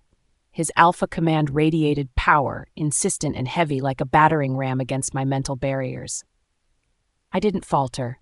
My shields held steady, and I strengthened them further, refusing him entry. The air around me grew tense as the pressure from his energy lingered, but I knew he couldn't break through. No one could force something from me I wasn't willing to give. Once the relentless battering stopped, I exhaled slowly, leaning back against the wall. My defiance would likely enrage Marcus further, but I didn't care. He'd already taken enough from me. I paced the length of my office, my hands clasped behind my back as frustration churned inside me. The dim lighting of the room cast long shadows across the polished floors, but they did little to calm my rising anger. "She's blocking me," I growled, glaring at the far wall. "Sarah, did you hear me? She's actively blocking her alpha." Sarah sat elegantly in the leather chair across from my desk, but the tightness in her posture betrayed her unease. She held a teacup in her hands, though I doubted she'd taken more than a single sip. "Yes, Marcus," she said with forced calm. "I understand the severity of the situation, but we knew Scarlett's attitude would be difficult to manage." I turned sharply, slamming my hands down on the desk in front of her. The sound echoed through the room like a gunshot. "Difficult to manage?" I demanded, my voice low and dangerous. "Sarah, she's our daughter. The daughter we need to secure this political marriage, and she's slipping further from our grasp every second." Sarah flinched slightly but held her composure. "If you think I haven't been trying to resolve this, you're mistaken," she snapped. "Do you think I enjoy this chaos? The pack is falling apart with all the gossip surrounding Grace and Alexander." "Yes, Grace," I barked, cutting her off. "Do you even understand how much damage that girl has caused? She and Alexander were seen together yet again, this time at the healing den. In an intimate moment, no less." Sarah paled visibly, her fingers tightening around her teacup. "That's an exaggeration," she said weakly. "Alexander was only comforting her." "Comforting her?" I laughed bitterly. "And how do you explain their repeated rendezvous becoming the talk of the entire pack?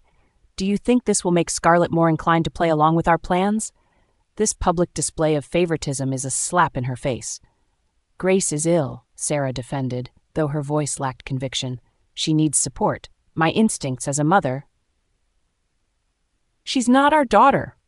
The words exploded from me, silencing her abruptly. Sarah's lips pressed into a thin line, but her eyes glistened with unshed tears. I wasn't finished. "No matter how much you've grown attached to Grace, she's not Scarlett. She never has been. Scarlett is the one with the ties, the connections, and the bloodline necessary to secure this alliance. We can't afford to lose her over your misplaced sentimentality. You think I don't know that?" Sarah whispered, her voice breaking slightly. I softened, just barely. The anger in my chest shifted to something closer to regret. "We failed her," I admitted quietly, my tone losing its sharp edge. "During her childhood, we were absent when she needed us. That failure rests on both of us." Sarah's shoulders slumped, the teacup trembling slightly in her hands. "This situation," I continued, straightening as I regained my resolve, "is spiraling out of control, and I won't stand by while we lose everything. I'm going to her house." Sarah perked up slightly, her eyes widening. "I'll come with you," she offered quickly. I shook my head curtly. "No, you'll only make things worse." Her gaze sharpened. Her attitude, I interrupted, my voice cold, "is the result of years of neglect and dismissal, and you didn't help matters by revoking her pack privileges. That was a petty move, Sarah." Her eyes filled with indignation, but she said nothing as I continued. "Restore her access immediately," I commanded, my alpha authority wrapping around every word. Her jaw tightened, but she nodded stiffly, unable to disobey. Without another word, I turned on my heel, grabbing my coat and striding toward the door. I had a daughter to confront. One way or another, this situation had to be resolved before it tore the pack apart entirely. Chapter 11. Confronting Marcus. A sharp knock echoed through the stillness of my house. It wasn't hurried or timid. It was deliberate, authoritative. Through the frosted glass on my front door, I recognized the tall, broad-shouldered silhouette immediately. Marcus Winters, my so-called father. I glared at the door for a moment, my hand resting on the brass knob. He was likely here to lecture me, to reassert his fragile authority, or worse, defend Grace yet again. Cora growled in the back of my mind. "We owe him nothing," she rumbled. "Send him away, let him stew outside." But I couldn't do that, not without opening the door first, to deliver the rejection in person. Taking a breath, I swung the door open. He stood there, dressed sharply as always in dark trousers and a perfectly pressed shirt, his alpha aura rolling off him like waves. His silver-streaked hair shone under the moonlight, and his piercing gaze met mine, full of expectation. "Scarlett," he said, his voice steady but carrying that forced calm he used whenever he wanted compliance. I didn't reply. Instead, I stepped aside silently. His brows furrowed slightly, not in surprise, but as if calculating why I wasn't immediately snapping. I had no intention of making this meeting comfortable for him. "You're in. Don't make me regret it," I said curtly, closing the door after he stepped through. Without offering him so much as a look, I walked toward the kitchen. My pace was deliberate, unhurried, a small show of disinterest in his presence. I grabbed a glass from the cabinet and poured myself water, not as hospitality, but to make it clear I wasn't accommodating him. The sound of water filling the glass filled the room, drowning out the slight shuffling of Marcus, shifting his weight uncomfortably. I returned to the living room, cradling my glass, and sat down in my armchair. My movements were cold and sharp, each action laced with quiet defiance. Marcus remained standing for a moment, clearly uncertain about where to position himself. He seemed to expect warmth or acknowledgement, neither of which were forthcoming. Finally, he sat stiffly on the edge of my sofa, looking out of place in the intimate private space. "Did you and Alexander have a quarrel?" he began, his voice trying to sound conversational but laced with tension. I let the glass rest on my knee, staring at him as though he'd just asked something utterly ridiculous. For a second, I considered playing along, but sarcasm felt more appropriate. "A quarrel?" I repeated, my tone mocking. The corner of my lip twitched upward in a humorless smile. "Is that why you're here, my father? To accuse me without a shred of understanding yet again?" The words were sharp, cutting, and they landed exactly where I wanted them to, on the very guilt he tried to suppress. He stayed silent, his jaw tensing, but his eyes gave him away. He was regretting coming here. "Let me guess," I continued.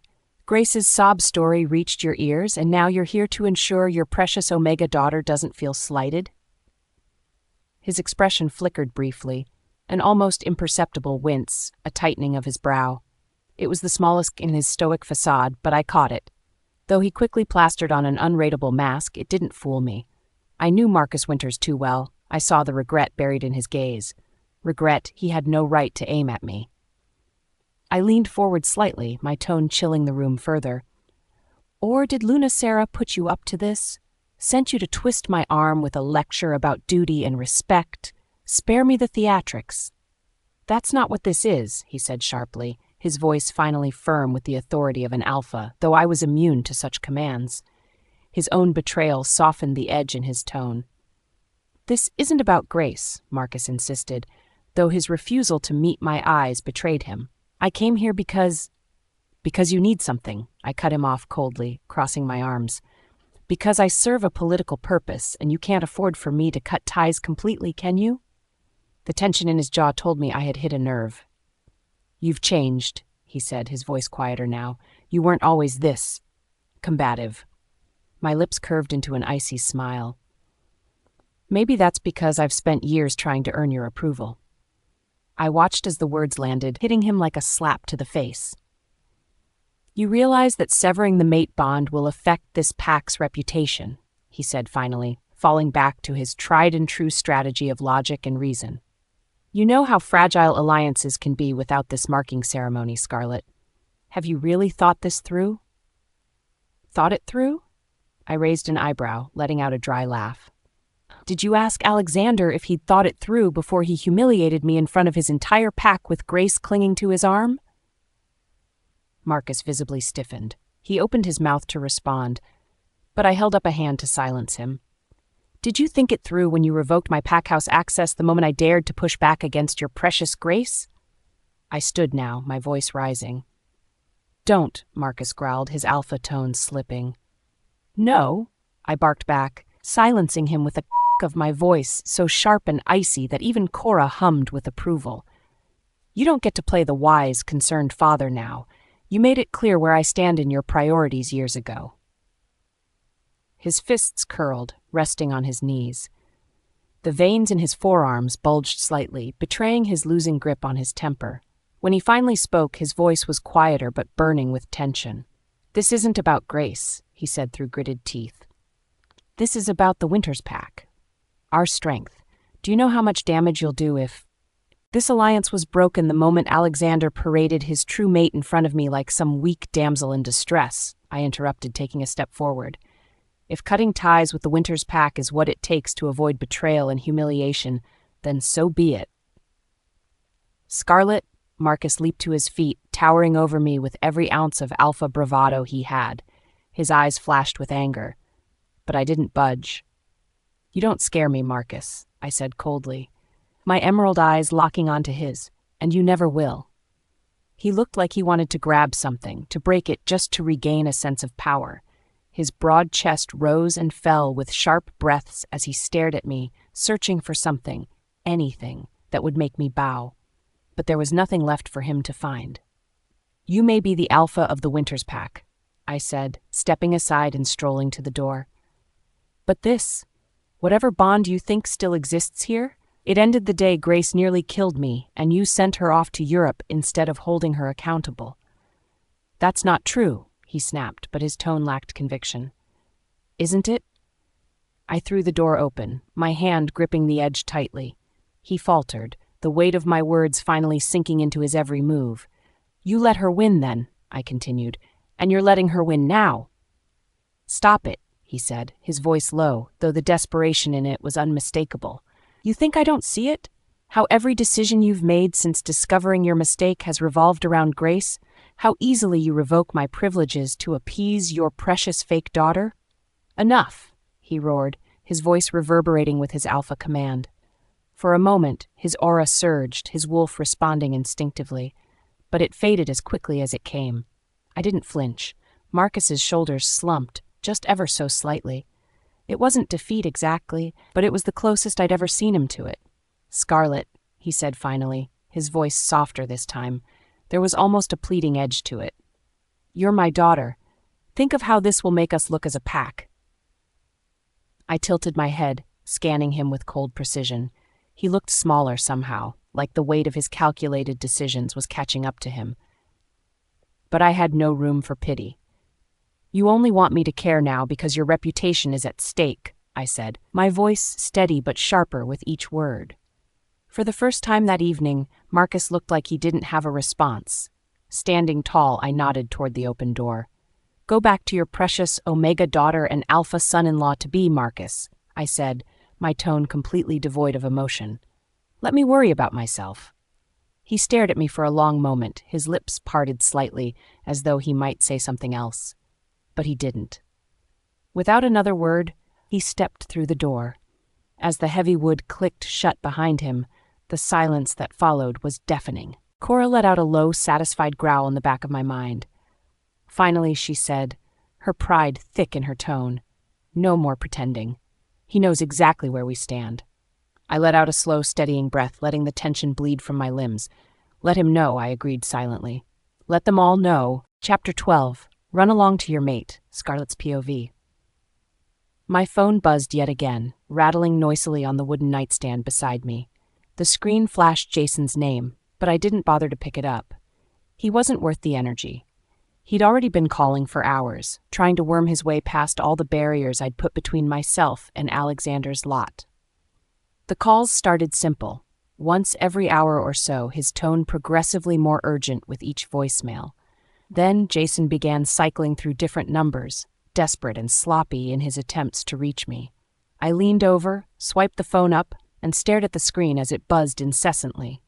Cora growled low in my head, her irritation mirroring my own. "They're like fleas," she muttered darkly. "Annoying, persistent, and completely useless."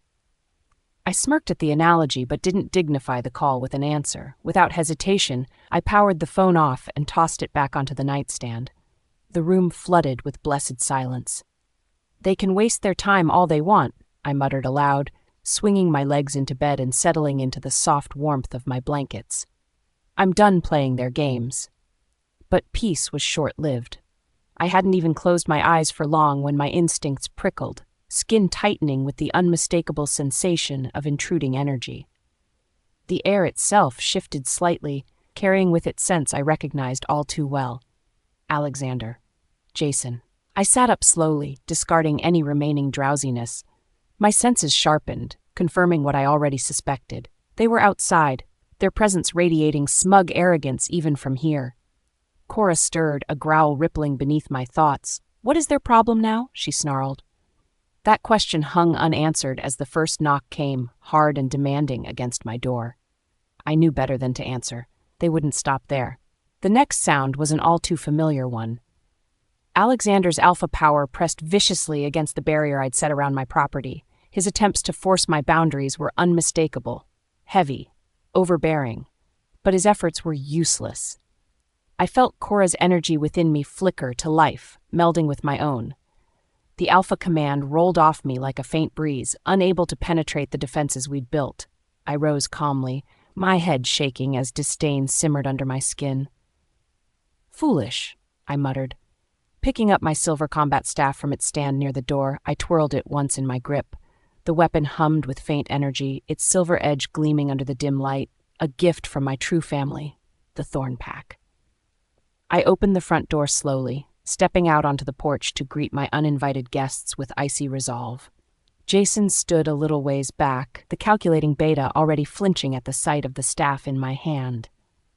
Recognition flashed across his face immediately, followed quickly by unease. He didn't dare take another step forward, but Alexander, arrogant Alexander, stood firm, his massive frame illuminated by the moonlight. His blazing amber eyes locked onto me with barely concealed fury. He appeared every inch the imposing alpha heir everyone saw him as. I wasn't impressed. "Scarlett," he growled, his voice low and commanding, though he didn't move. I responded silently by raising the silver combat staff, leveling its gleaming edge directly at his throat. My emerald eyes bored into his as the challenge spoke for itself. "That's close enough," I said finally. My voice steady but sharp. Jason shuffled nervously behind Alexander, his eyes darting back and forth between us. I could feel the wheels turning in his head, calculating how this would end. Poor, loyal Jason. It must take all his strength to follow a fool so blindly. Alexander tilted his head, his lips curling into a tight snarl as his wolf power writhed visibly beneath his skin. Mason, his wolf, was agitated, ravenous for submission. But no such thing would come. "Still want to come in, Alexander?" I mocked, spinning the staff with ease between my fingers. My movements were deliberate, calculated to provoke. "For someone who's supposed to be my future mate," he said coldly, stepping forward, "you're remarkably difficult to deal with." As he reached for the staff, I pivoted sharply, edging the silver just out of his grasp. "That's close enough," I said. He growled low, Mason practically roaring inside him now. The sound reverberated through the air like distant thunder, but I felt nothing. No fear, no submission, not even the faint ripple of intimidation. "What do you want, Alexander?" I asked coolly, circling him slightly with the staff still raised. "It's late. You can't possibly have anything important to say." He stopped short, his jaw ticking in frustration. "I'm hungry." For a long moment, I simply stared at him. My lips twitched, threatening a laugh I barely managed to suppress. Of all things, that was his excuse for showing up on my territory? Hunger? "I'm sure Grace has plenty of food for you," I said dryly, the venom in my tone unmistakable. "I imagine she caters to your every whim." "Scarlett," he snapped, his voice ripping through the night air like a whip. "That's enough." I raised an eyebrow, unimpressed by his tone. "Is it—" My eyes glinted with amusement as I tilted my head. "Imagine what your pack would think if they saw you like this. Alpha Alexander Amber, heir to the Great Northern Pack, begging for scraps at his unwanted fiancé's doorstep." His power flared violently for a moment, the air thickening. Jason took a deliberate step back, clearly smart enough to know this wasn't going to end well regardless of the outcome. "You're being willful." Alexander growled, stalking closer again despite the staff. "We both know the engagement will go forward. It's necessary for our packs. Quit dragging this out." I couldn't hold back any longer. I laughed outright, the sound sharp and cold, ringing out through the night. "Dragging this out?" I echoed mockingly. "Shall I remind you who's been dragging things out, Alexander? You've got a pregnant mistress waiting in the sanatorium, remember?" That hit its mark. Mason surged harder beneath Alexander's skin, his frustration nearly palpable. His amber eyes darkened further, and for a moment, I thought he might snap entirely, but he didn't. He straightened himself, his power simmering just beneath the surface now. "The ceremony will happen," he announced, his alpha authority laden with finality. Too bad for him that his declarations meant nothing to me. I my head, staring at him as though he were a particularly stubborn child. "Still can't decide, can you? Torn between your promises and your true mate?" A flicker of guilt crossed his features, though he masked it quickly. But before he could issue another command or justify himself further, the bond between him and Grace pulled taut. I felt it, that sickening tether snapping taut as her fabricated pain reached him. It was like a lifeline she yanked whenever she needed his attention. Alexander stiffened immediately, his head snapping slightly to the side as the bond whispered her plea. Jason hesitated nearby, clearly debating whether to speak. Meanwhile, I just watched the scene unfold with sharp amusement, the mighty alpha-to-be, reduced to this. He couldn't even manage the chaos between his obligations and his so-called destined mate. Grace had him wrapped around her little finger, no matter how high Alexander tried to hold his head. He pulled his phone out hastily and stepped to the side, moving just beyond reach as he answered her call. I couldn't hear the exchange, but it was evident in his every movement.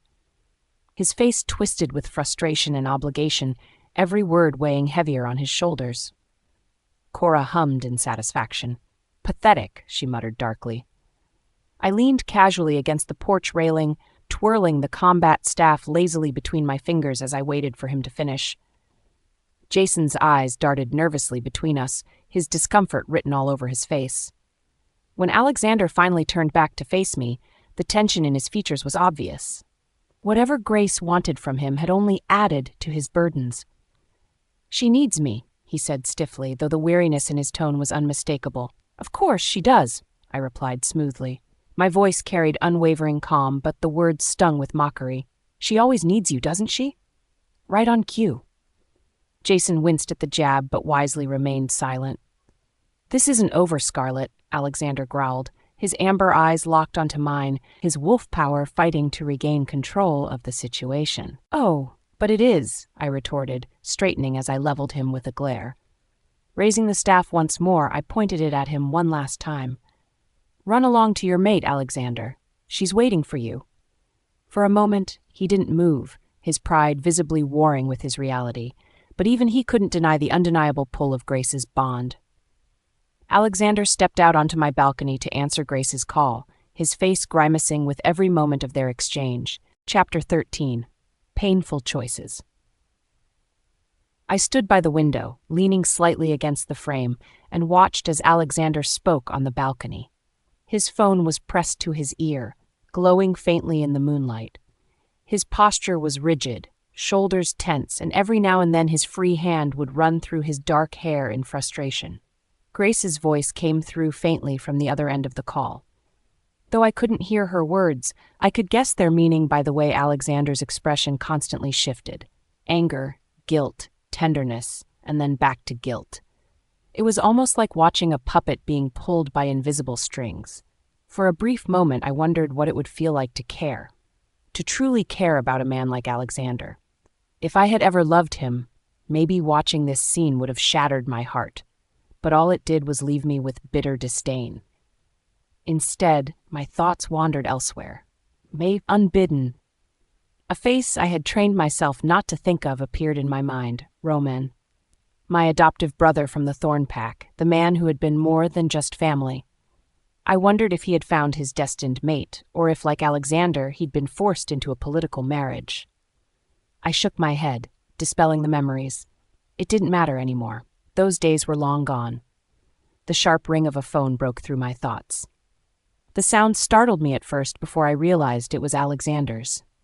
He had left it on the living room table when he stormed out to take Grace's call.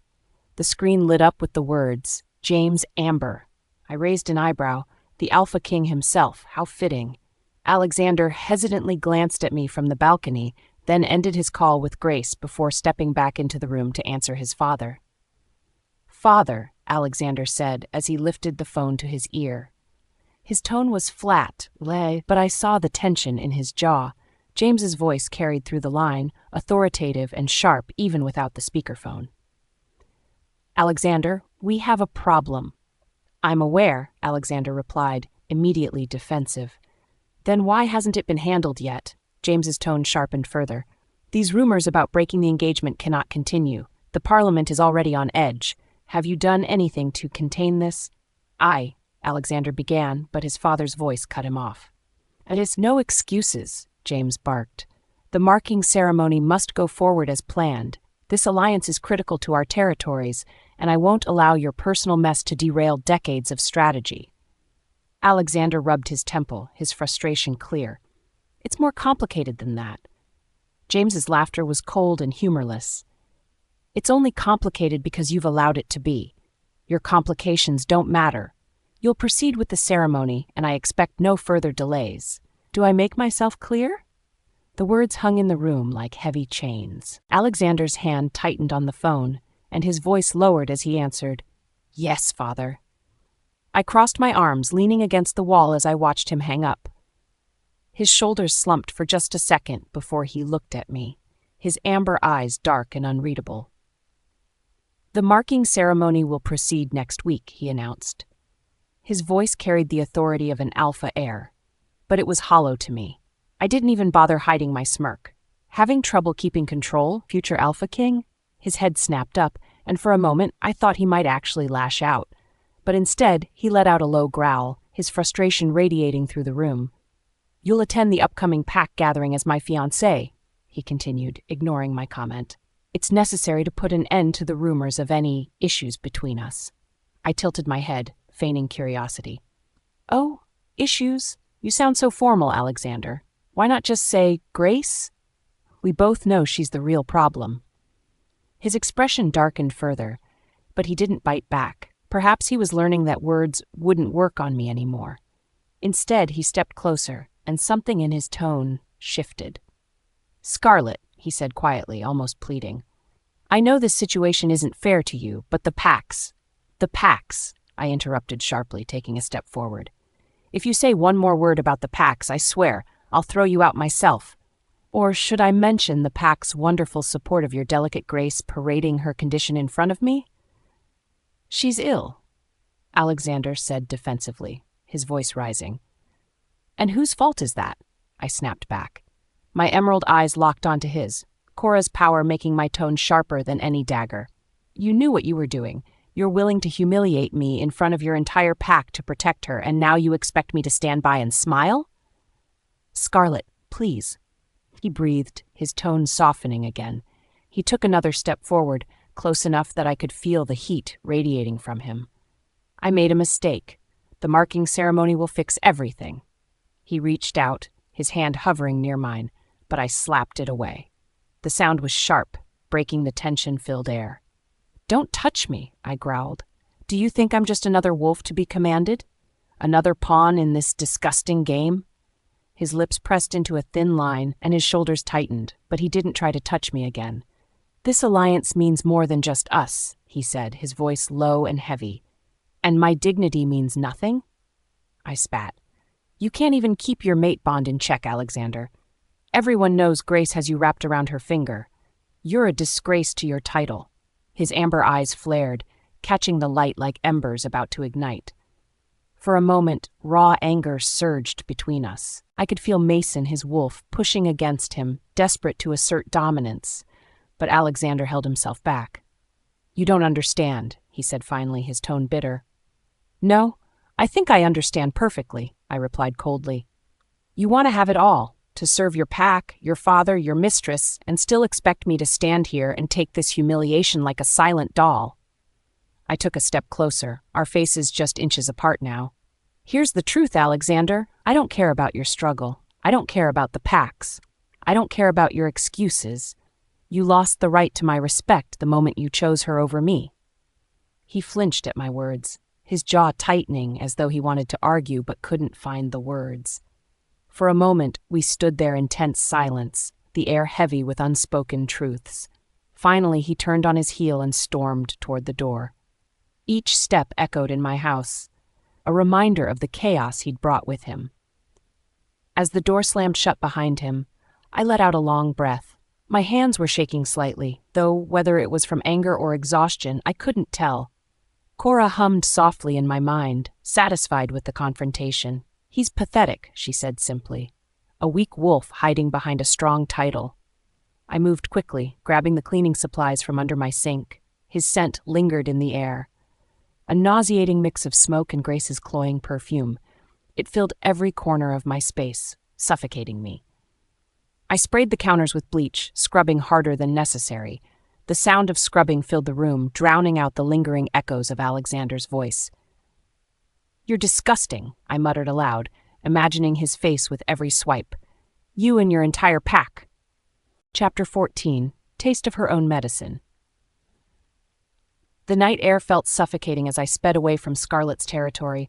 Her words still burned in my mind, each syllable laced with venom and truth I couldn't deny. My phone buzzed urgently.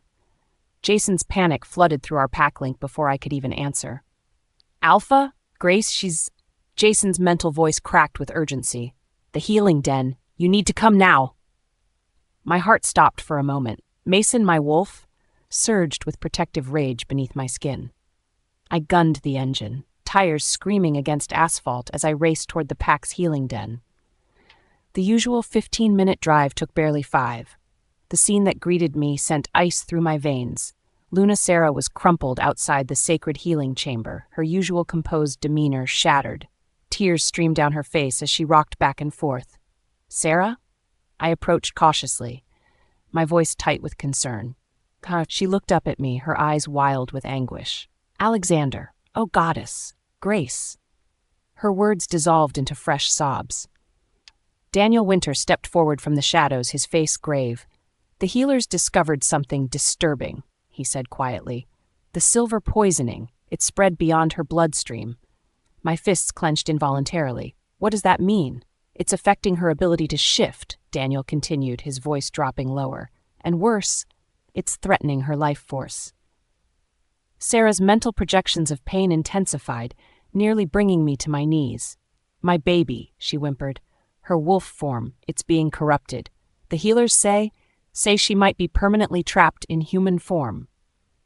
Mason roared inside me, the sound echoing through my mind like thunder. Without thinking, I grabbed the nearest healer by his collar, lifting him clear off the ground.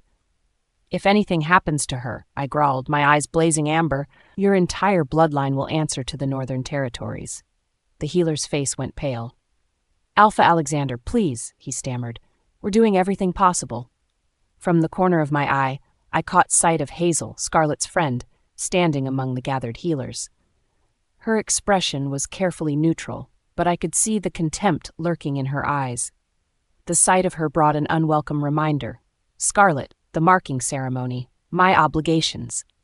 A pained whimper echoed from behind the healing chamber doors. Grace's voice weak and frightened. Everything else vanished from my mind. I released the healer, who scrambled away quickly. "What treatments are you trying?" I demanded. Another healer stepped forward, clutching a chart. "We've administered traditional silver antidotes, but they're not working as expected. The poison seems different somehow." Mason's protective instincts surged stronger. "Different how?" "It's almost as if." The healer hesitated, glancing nervously at Sarah, "as if it's been engineered specifically to target her wolf." Sarah's sobbing intensified. "This is my fault," she cried. "I should have noticed sooner." I placed a hand on her shoulder, trying to project calm I didn't feel. "We'll fix this," I promised, though the words felt hollow. Through the healing chamber's window, I could see Grace lying motionless on the bed. Her usual ethereal beauty was marred by pain. Her platinum blonde hair spread across the pillow like a broken halo. Hours passed in a blur of tension and fear. Healers rushed in and out, carrying various herbs and potions. Each time the door opened, Grace's whimpers of pain stabbed through me like physical wounds. I paced the corridor restlessly, my alpha power crackling dangerously around me. Junior pack members scurried out of my way, their fear evident. Only Hazel remained unmoved by my display. She stood quietly in her corner, observing everything with those sharp, judging eyes. "You should rest, Alpha," she finally said, her tone professionally detached. "The marking ceremony is less than a week away. You'll need your strength." The reminder felt like a slap. I turned to face her fully, seeing Scarlett's influence in her steady gaze. "The ceremony isn't important right now," I snapped. Hazel's eyebrow raised slightly. "No, the Northern Territories might disagree." Before I could respond, another cry from Grace pierced the air. I was at the chamber door instantly, my hand on the handle. "Alpha Alexander," Hazel's voice carried to me, soft but clear. "Remember what happened 3 years ago?" I froze, my grip tightening on the door handle. The memory she referenced, the rogue attack on Scarlett, flashed through my mind. But Grace's next whimper of pain drowned out everything else. I pushed through the door, leaving Hazel and her knowing looks behind. Grace needed me. Nothing else mattered. The head healer looked up as I entered, his face drawn with exhaustion. "Alpha, we're trying a new combination of herbs, but—" "Save her," I commanded, my voice carrying every ounce of alpha authority I possessed. "Whatever it takes." Grace's eyes fluttered open at my voice. "Alexander?" she whispered, reaching for me weakly. I took her hand, ignoring the way Mason bristled at the contact. The silver poisoning had left her skin burning hot. "I'm here," I assured her, pushing aside thoughts of Scarlett, the ceremony, and everything else. Sarah slipped into the room behind me, her tears finally subsided into quiet sniffles. "The other healers say we should prepare for the worst," she said softly. "No," I growled, my grip tightening on Grace's hand. "That's not an option." Outside the chamber, I could hear the whispers of gathering pack members. Their concern, their questions, their judgments. But none of it mattered. Not when Grace lay here, fighting for her life. Not when the silver poison threatened to destroy her very essence. The moon climbed higher in the sky as I maintained my vigil. Somewhere across the territory, Scarlett was probably awake, her emerald eyes blazing with justified anger. But here, in this sterile room that reeked of herbs and fear, I couldn't bring myself to care about the consequences of my choice. The sharp ring of my phone cut through my dreams, dragging me back to consciousness. I grabbed it without opening my eyes, ready to silence whoever dared disturb my sleep. "Scarlett." Hazel's voice calm but urgent. "We need to talk." I sat up, suddenly alert. Hazel never called without good reason. "What happened?" I asked, though part of me already knew. "Grace's condition has taken a turn," Hazel said carefully. "The silver poisoning is worse than anyone realized." I leaned back against my headboard, not bothering to hide my lack of sympathy. "And?" "Alexander nearly assaulted one of the healers," Hazel continued. "He's quite protective of her." "How shocking," I drawled sarcastically. "The marking ceremony is less than a week away, and he's at her bedside?" "Can you really walk away from this alliance, Scarlett?" Hazel asked quietly. "The political implications." "Watch me," I cut her off coldly. I'm done being their puppet. Hazel was quiet for a moment before speaking again. The silver poison is spreading through her entire system, she said clinically. It's corrupting her wolf form. She might never be able to shift again. I couldn't help the dark laugh that escaped me. Karma's finally catching up to her, isn't it? Scarlett. Hazel's tone held a warning. Don't, I snapped. You remember what she did to me 3 years ago. Those rogues nearly killed me. I remember, Hazel said softly. That's why I'm not involved in her treatment. I closed my eyes, letting the bitter satisfaction wash over me. Grace was finally getting a taste of her own medicine. Chapter 15. Family Politics and Manipulations. Morning light spilled into my kitchen through the half-open curtains. I let the warmth soak into me as I sipped black coffee and stared at my phone. My shoulders relaxed for the first time in what felt like days. But, of course, peace never lasted. Buzz. I glanced at the screen. Hazel's name popped up in my notifications. Her text was short and to the point, as always. Heading to Europe for an international werewolf medical conference. Have to catch the flight soon. Will update you if I find anything useful. I nodded to myself, setting the phone back down. Hazel was a constant reminder that some wolves still maintained quiet integrity. The world could use more like her. Before I could formulate a reply, that familiar tug of Emma's presence brushed against my mind like a persistent knock.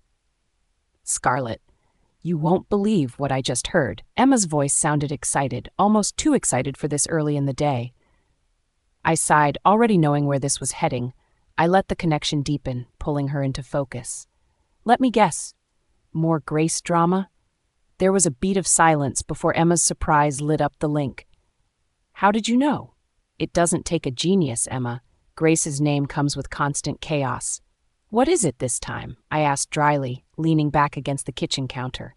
Hazel told me last night. I continued before Emma could rattle off half-baked gossip. Her condition's getting worse, really worse. Emma's curiosity surged in the link, sharper and more alert now. How bad? I clicked my tongue as I recalled Hazel's summary. The silver poisoning, it's spreading. Not just through her body, but deeper. It's attacking her wolf. There's a chance she could get stuck in human form.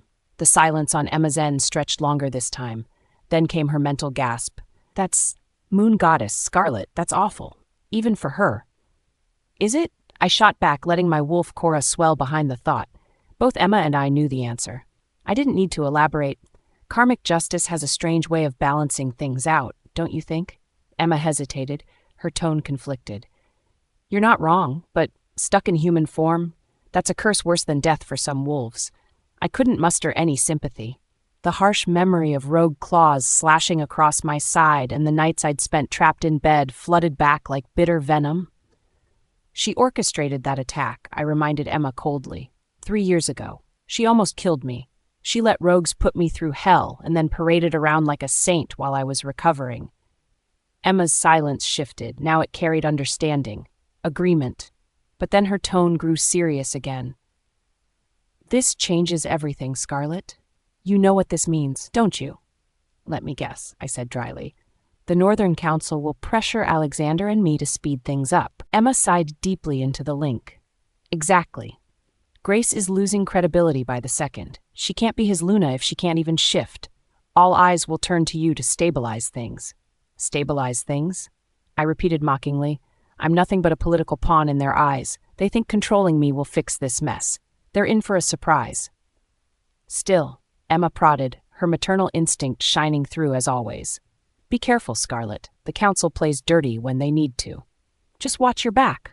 I always do, I said simply, and with that, I severed the link, returning to my morning coffee. But my peace was short-lived. Another presence, stronger and more refined, fluttered against my mind.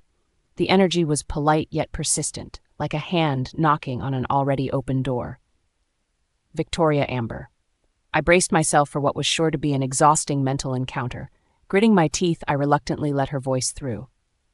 My dear Scarlett, Victoria began, her tone smooth as silk, oozing warmth that felt anything but genuine.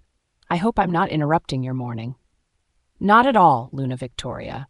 I said flatly, steering clear of any warmth in my tone. Her words carried the elegance of a Luna who had mastered manipulation over decades. I wasn't about to play her game. "Wonderful," she purred. "I was hoping you'd join me for lunch at the Amber Mansion today. I thought it would be lovely to catch up. I could prepare some of your favorite dishes. Remember those wolf delicacies you enjoyed when you first joined us? It was a nice touch, the careful play on nostalgia. Victoria knew how to press just the right buttons. Too bad they didn't work on me anymore." "Thank you for the invitation," I replied carefully. "But I have obligations at the healing center today." There, polite, formal, unyielding. The subtle pause before her next words told me she wasn't pleased. "Oh, Scarlett. Surely you can take a small break to join me?" Her voice shifted slightly, carrying a note of concern now, especially with Grace's condition being so critical. The poor thing barely made it through the night. Right on cue. Emotional manipulation twisted into a perfect weapon. "I'll think about it," I said, though Cora growled her disapproval in the back of my mind. "Please do, dear," Victoria pressed. "After all, it's been some time since we shared a proper conversation. Noon would be perfect." I felt Emma lingering at the edge of my mind link, eavesdropping silently. "Face this head on," she encouraged firmly. "Better to stop her games before they start." Cora sighed in exasperation. "Fine, if they want to play, so will we." "I'll be there at noon," I finally agreed, though I could feel my wolf sharpening her claws in annoyance. "Wonderful." Victoria's satisfaction spilled through the link. "I'm looking forward to it, my dear." The moment her presence withdrew, my phone buzzed again. This time it was Alexander. I frowned, remembering I'd unblocked his number to avoid the constant barrage of calls through our psychic link. His name flashed on the screen like an unwanted reminder of everything I wanted to avoid. Reluctantly, I answered. "What now?" I asked sharply. His voice came through heavy with exhaustion. "You said you'd join my mother for lunch." "And?" I shot back, already annoyed by his weariness. No doubt he'd spent the night glued to Grace's bedside, wringing his hands while playing her protector. "I'll pick you up at 11:30, he said firmly. "No," I replied immediately, my tone leaving no room for argument. "I don't need a chauffeur. I'm perfectly capable of driving myself." "Scarlett," his voice hardened, the edge of his alpha authority creeping in. "You will let me?"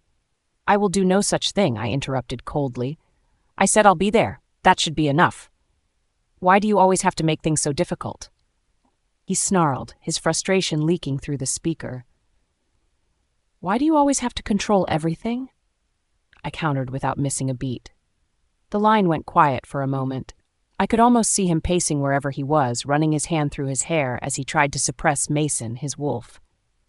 "This isn't a request," he said finally, his tone low and warning.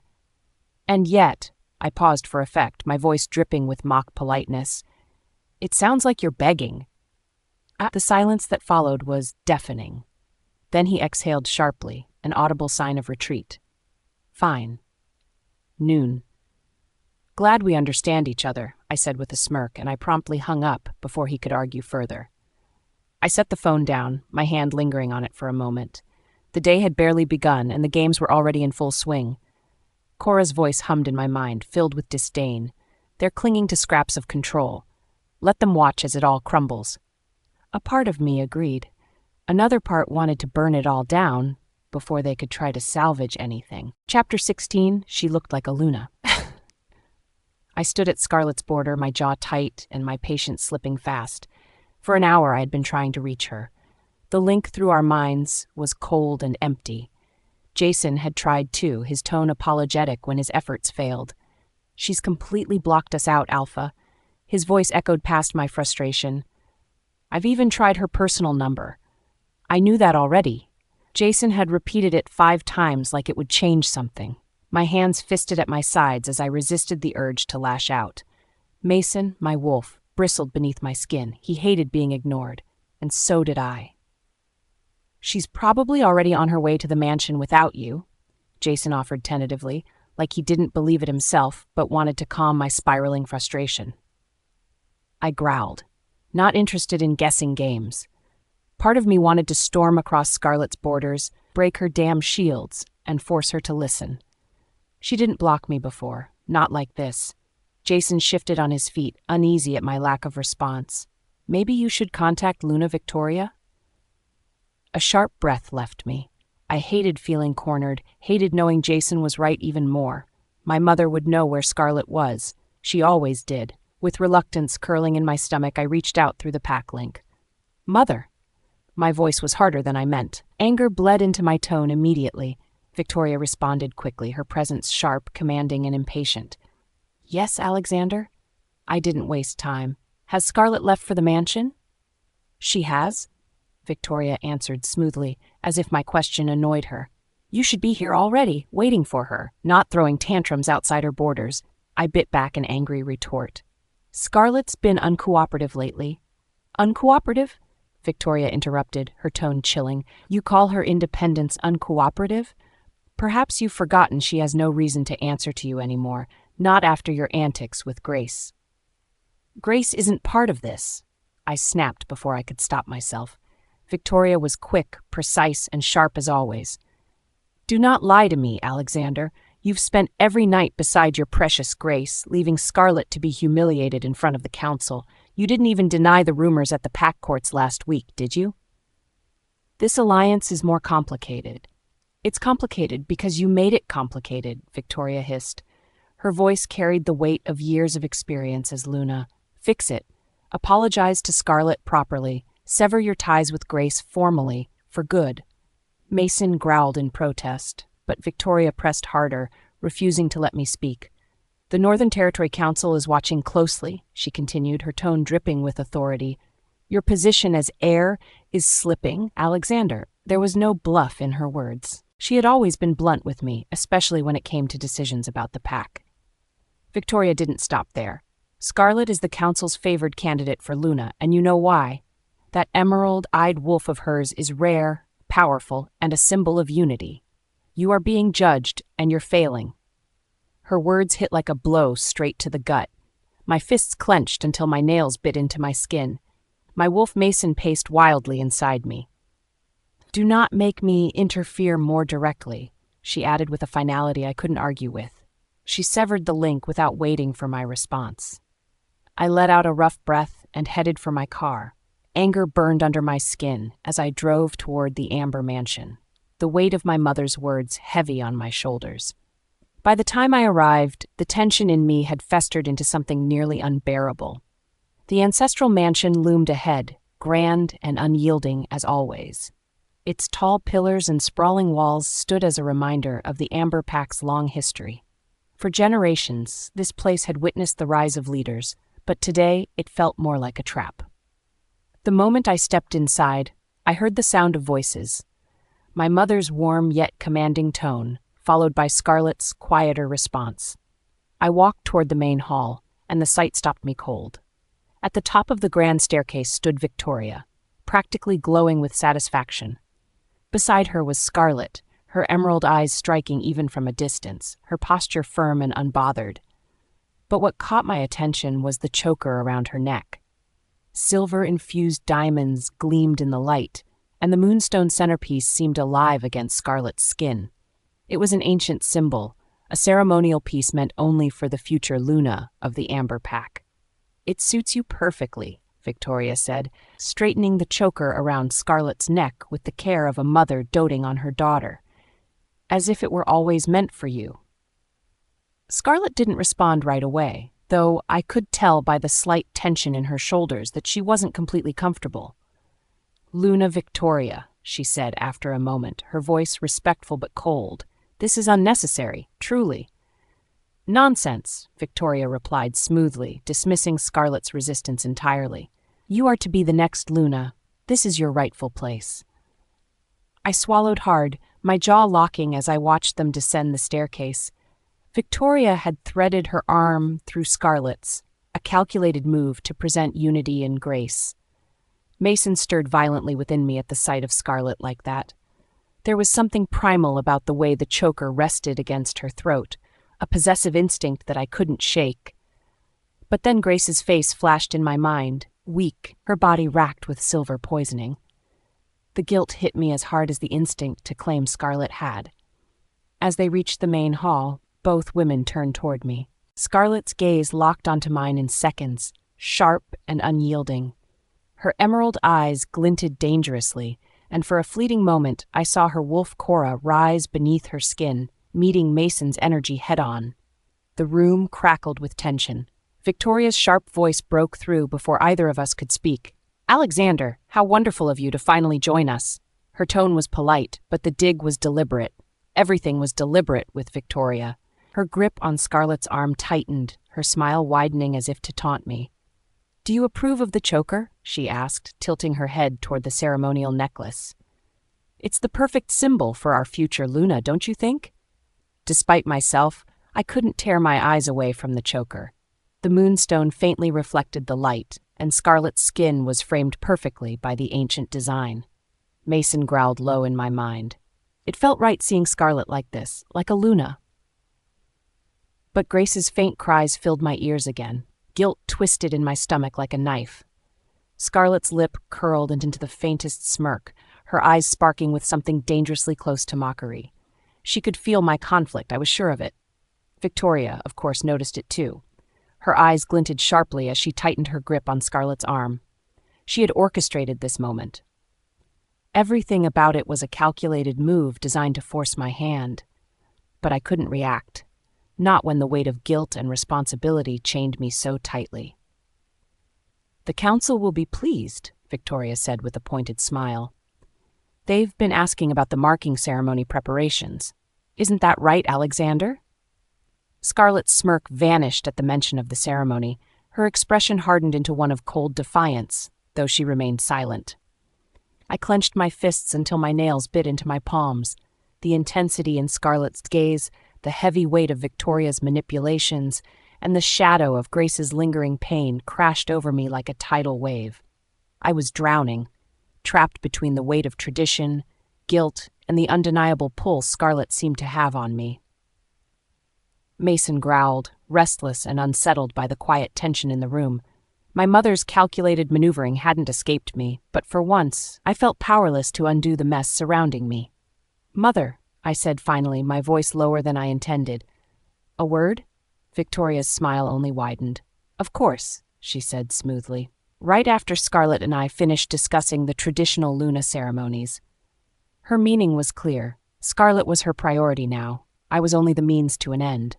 I watched them walk toward the private dining area, Scarlett's steps measured and her aura unreadable, even as the ceremonial choker glinted around her neck. My breath felt heavier and my steps faltered for a moment. Tradition, expectations, Grace, Scarlett, they all swirled relentlessly in my mind, threatening to consume me whole. As jealousy clawed at me, guilt gnawed deeper, and frustration mounted, all I could do was watch. Watch as Scarlett grew farther and farther away from my reach, even while standing in the same room. Despite my loyalty to Grace, despite my tangled loyalties and feelings, I couldn't deny one thing. Scarlett wore the choker like she was born for it. Cora pulsed beneath her calm surface, radiating strength in a way the council would recognize instantly. She looked powerful. She looked untouchable. She looked like a Luna. And for just a moment, I hated how right it felt seeing her like that. Chapter 17, Her Own Choice. The ceremonial choker around Scarlett's neck caught the sunlight again, the silver and moonstone gleaming as she turned toward the terrace doors. Something inside me recoiled and surged at the same time. Mason stirred deep within, and I could feel the pull between duty and instinct clawing at me from both sides. Mason growled low, his irritation matching my own. "It belongs on her," he snarled. I ignored him, even as his possessiveness seeped deeper into my thoughts. My eyes flickered to Scarlett again, the choker hugging her throat like it was forged for her alone. She wore it as though it were armor, not as a symbol of submission. That's what made it unsettling. I could feel Mother's sharp gaze on me, cutting through the fog of my thoughts. I looked away from Scarlett just in time to see her lips press into a thin line. "Scarlett," Mother said sweetly, but her tone was steely underneath. "Do enjoy the garden terrace for a while. I'd like to speak with Alexander in private." Scarlett's emerald eyes flashed briefly as if she already knew what was coming. Without a word, she turned and left. She didn't glance back, didn't grace me with even a flicker of acknowledgement. The soft click of the terrace doors closing was barely audible before Mother's vice grip clamped around my arm. Her nails dug into my skin as she yanked me toward Father's study. The moment the door closed behind us, she rounded on me, her usual composed expression shattered by fury. "Have you completely lost your mind?" Her voice was sharper than I'd heard in years, cutting through the suffocating air between us. "What now?" I bit back, though my voice was far less firm than hers. I knew where this was going. Mother's eyes narrowed dangerously. "Do not take that tone with me, Alexander. I saw it, how you looked at the choker, and don't you dare tell me you weren't picturing it on that Omega." I opened my mouth to protest, but Mason bristled inside me, the guilt swelling between us. "She's not just some Omega," I growled, though the words felt weak even as I said them. "Not just some Omega?" Mother's sharp laugh filled the room, cold and cutting. "Then what would you call her? Because I certainly wouldn't call her a Luna." Her words hit like shards of silver, and I clenched my fists at my sides. "Grace is my mate," I said stiffly. "You can't erase that bond, no matter how hard you try." Mother's laughter stopped abruptly. The silence that followed was heavier than her words. She took a step closer, her eyes boring into mine with icy resolve. "A true mate who can't shift," she bit out, her voice trembling with restrained fury. "A Luna whose wolf is poisoned and dying. Do you think the council will stand for this weakness? They've already made their stance clear. Scarlett is the one they want. Scarlett is the one they respect." I said nothing, teeth grinding as her words echoed too close to the truth I was trying to avoid. Mother began to pace, her sharp heels striking the floor with rhythmic authority. "Do you have any idea what I've done to secure this alliance?" she demanded. Her voice rose with every word. "The negotiations, the concessions, the promises? You complain about your responsibilities, but you have no idea what true leadership requires." "I know my responsibilities," I shot back, my voice rising now to match hers.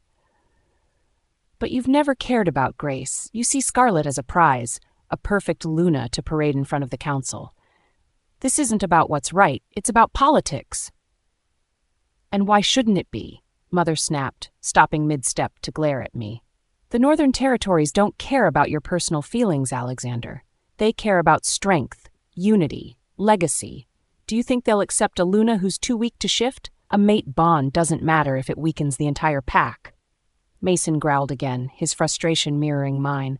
I could feel the heat rising in my chest, the familiar pull of guilt and frustration twisting tighter around my throat. Mother's voice softened slightly but carried no less authority. "This isn't about you. It's not even about Scarlett. It's about our pack, our bloodline. You are the future Alpha King. For once, act like it." Her words cut deeper than I wanted to admit. The weight of them pressed heavily on my shoulders, suffocating me as I struggled for a response. We stood in tense silence for what felt like an eternity. Finally, she let out a sharp breath and straightened her posture. "Now, we're finished here, and you are going to fix this." Without waiting for a reply, Mother swept past me, her sharp movements punctuating her anger. I followed her out of the study, my jaw clenched so tightly it burned. When we returned to the terrace, Scarlett was lounging casually on one of the outdoor chairs. Her posture was relaxed, but her every move seemed calculated to defy the weight of tradition pressing down on me. She was examining a small bundle of herbs, turning them in her hands with the same focus she'd given those healing potions at her center. The sight of her deliberate disinterest sent a flare of irritation through me, and Mason. "What proper Luna behaves this way?" Mason growled. "Scarlett," Mother began, her tone tight but composed. "Might I suggest joining us instead of fiddling with those plants?" Scarlett didn't even look up. "These plants, Luna Victoria, are essential for the treatment of wolf form corruption." Her voice was as smooth as ever, light and indifferent, but each word carried a subtle edge. I stepped forward, ready to reprimand her, but before I could speak, a sudden jolt ripped through my mind. It was abrupt and invasive, forcing its way past my mental defenses. "Alexander!" Sarah Winters' voice flooded my head, trembling with desperation. "Please, we need your help." I froze, ignoring Mother's sharp glance as I turned slightly away. "Sarah?" I answered, my voice low but firm. "What's going on?" "It's Hazel," Sarah choked out. Her fear was palpable through the link. She's gone, left for Europe without warning. I stiffened. Hazel? Hazel had left? Of all the healers who could leave, it had to be her, the only one skilled enough to treat Grace's condition. What do you mean she's gone? I growled, though I could feel the answer already forming in Sarah's thoughts. She accepted an invitation to a medical conference overseas, Sarah said quickly, her voice breaking. She didn't even notify us in advance. Alexander, without her, we don't stand a chance. The poison is spreading. It's overwhelming Grace's system. My stomach dropped. Mason's protective instincts surged violently, his rage barely contained. And that's not all, Sarah continued, guilt and despair creeping into her tone. The silver is corrupting her wolf at a faster rate now. If we don't find a solution soon, Grace may never shift again. The link shattered as Sarah's anguish overwhelmed her. My fists clenched so tightly my nails bit into my palms. The cold realization of what she'd said hit me like a blow to the chest. Hazel wasn't just any healer. She wasn't replaceable. But more than that, Hazel was Scarlett's ally.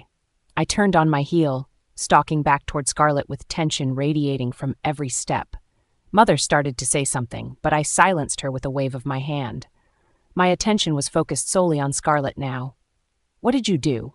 I demanded, my voice low and sharp. Scarlett finally looked up, her emerald eyes meeting mine with calculated calm. "Do what?" she asked lightly, as though entirely unaware of the storm brewing around her. "Don't play games," I snapped, stepping closer. "Did you convince Hazel to abandon Grace's treatment?" Her expression didn't falter, not even for a moment. Instead, her lips curved into the slightest smirk. "Hazel made her own choices," she said smoothly, setting the herbs down on the chair next to her. "If she decided to attend an important medical conference, who am I to stop her?" Chapter 18. Accusations and Consequences. Alexander's POV.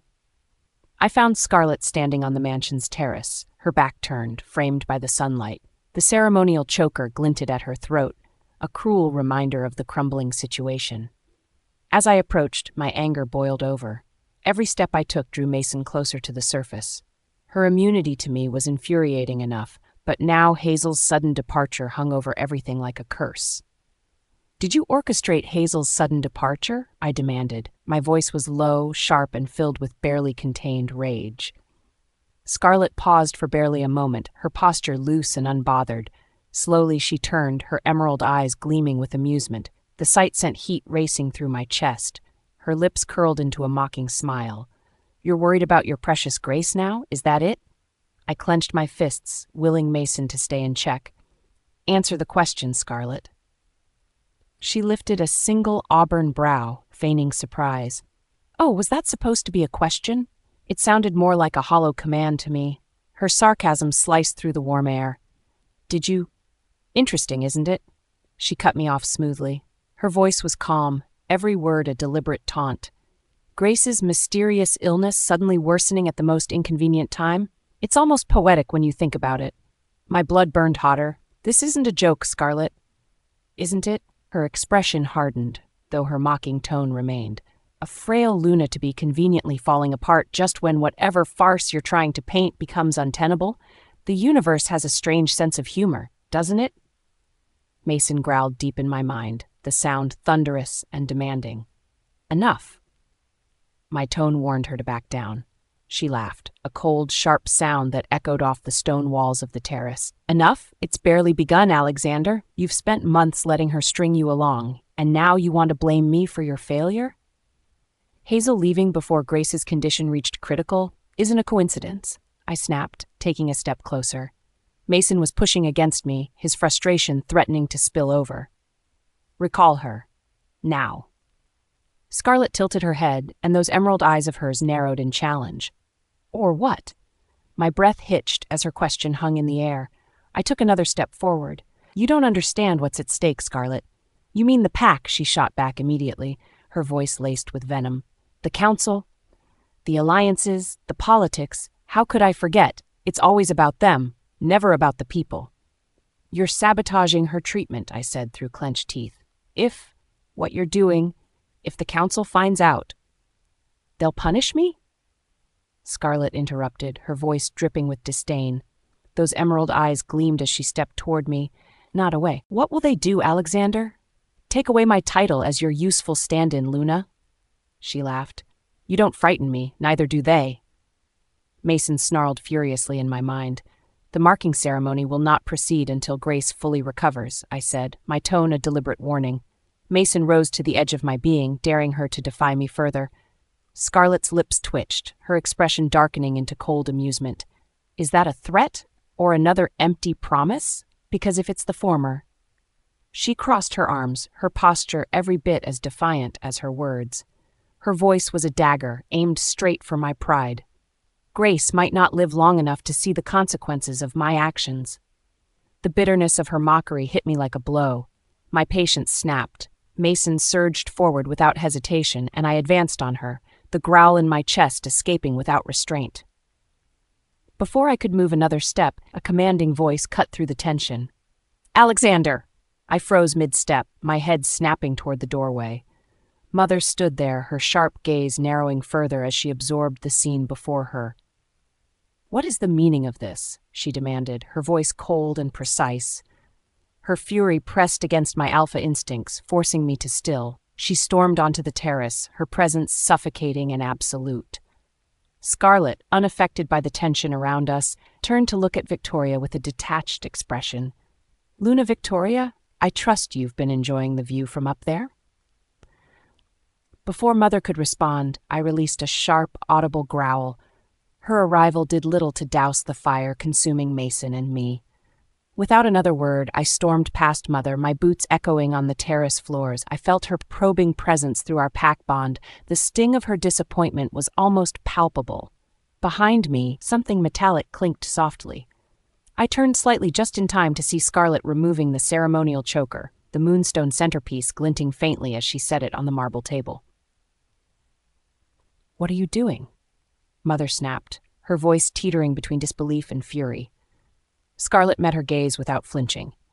"My apologies, Luna Victoria," she began, her tone calm but laced with finality. "But I cannot accept this symbol, not while your son's loyalties remain so." She trailed off deliberately, her smile thin. "Divided. Divided?" The single word stung through the pack link. "You'd best explain yourself, Scarlett." Scarlett didn't hesitate.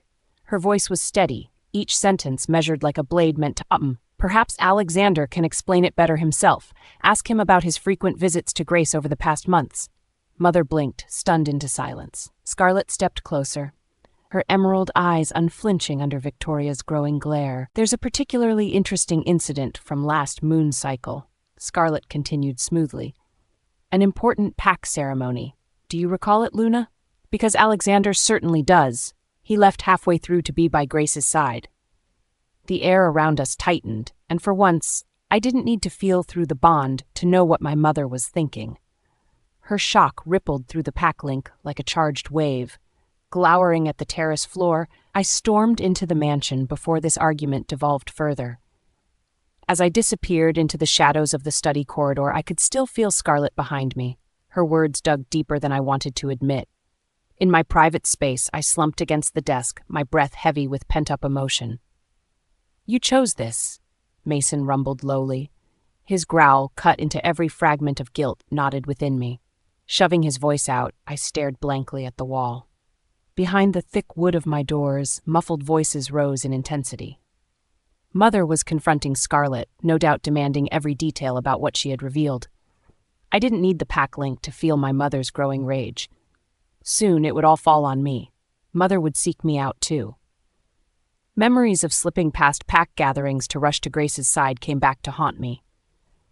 That night, Grace's mental call had been fragile and terrifying. How could I have ignored her cries? And yet, here I was, every action only serving to deepen the chasm between my obligations, my family, and the woman who could be this pack's strongest Luna. Mason growled again, pacing ferociously under my skin. "You've let everything spin out of control." Lifting a hand, I pressed it hard against my temples, breathing through the weight of it all. For now, I'd bought enough time to sit in silence, but that silence was suffocating, and Scarlett's words refused to leave my mind. Like everything else I'd done recently, it was never enough. And for the first time, I realized nobody was going to fix this but me.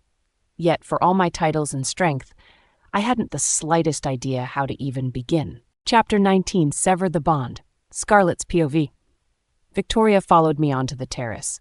I could feel the force of her presence before she spoke, a charged energy in the air. She wasn't just angry. She was desperate. It was rare to see her lose composure, but today her calm demeanor cracked. "Scarlett," she called out, her voice smooth but strained. I turned slowly, crossing my arms in front of me as I leaned against the marble railing. She approached, her strides long and calculated as always. But her eyes gave her away. They weren't cool and composed. Not this time. "You need to reconsider this decision," she said firmly. Her words carried authority, but there was a tremor beneath them. She was grasping for control. I raised an eyebrow. "Reconsider what, Victoria?" She stopped a few feet away, her sharp gaze fixed on me. "Breaking the bond. You know what this means. You won't just be hurting Alexander, you'll be destabilizing everything we've worked for. The alliances, the peace among the packs, everything hangs by a thread." I let out a short laugh, shaking my head before meeting her gaze. "Everything you've worked for, you mean? Not me. Did you expect me to sacrifice my dignity for your son? After everything he's done?" Her lips pressed into a thin line. "This is bigger than Alexander's mistakes. Without him, without this alliance, you'll be alone, Scarlett." Her voice softened, taking a motherly tone. "The Winters pack clearly favors Grace. They're isolating you. You'll have no power to stand against them." I straightened, my emerald eyes locking onto hers. My voice was steady when I spoke. "I don't need Alexander's protection, or yours. The only thing I've needed is respect, and your son certainly hasn't given me that." Victoria's composure slipped further. "You don't understand. You think this is about pride? Scarlett, you and Alexander together. The symbolism alone." "Pride?" I cut her off, my voice sharp. "This isn't pride, Victoria. This is about loyalty. Respect. Things your son doesn't even know the meaning of. Maybe I was naive to think he could grow into the role of a mate, but I won't make the mistake of waiting for him to prove me right." Victoria's jaw tightened. Her hands, usually so steady, trembled slightly as she clasped them in front of her. "You keep holding Grace against him. The situation was complicated." "Complicated?" I laughed bitterly.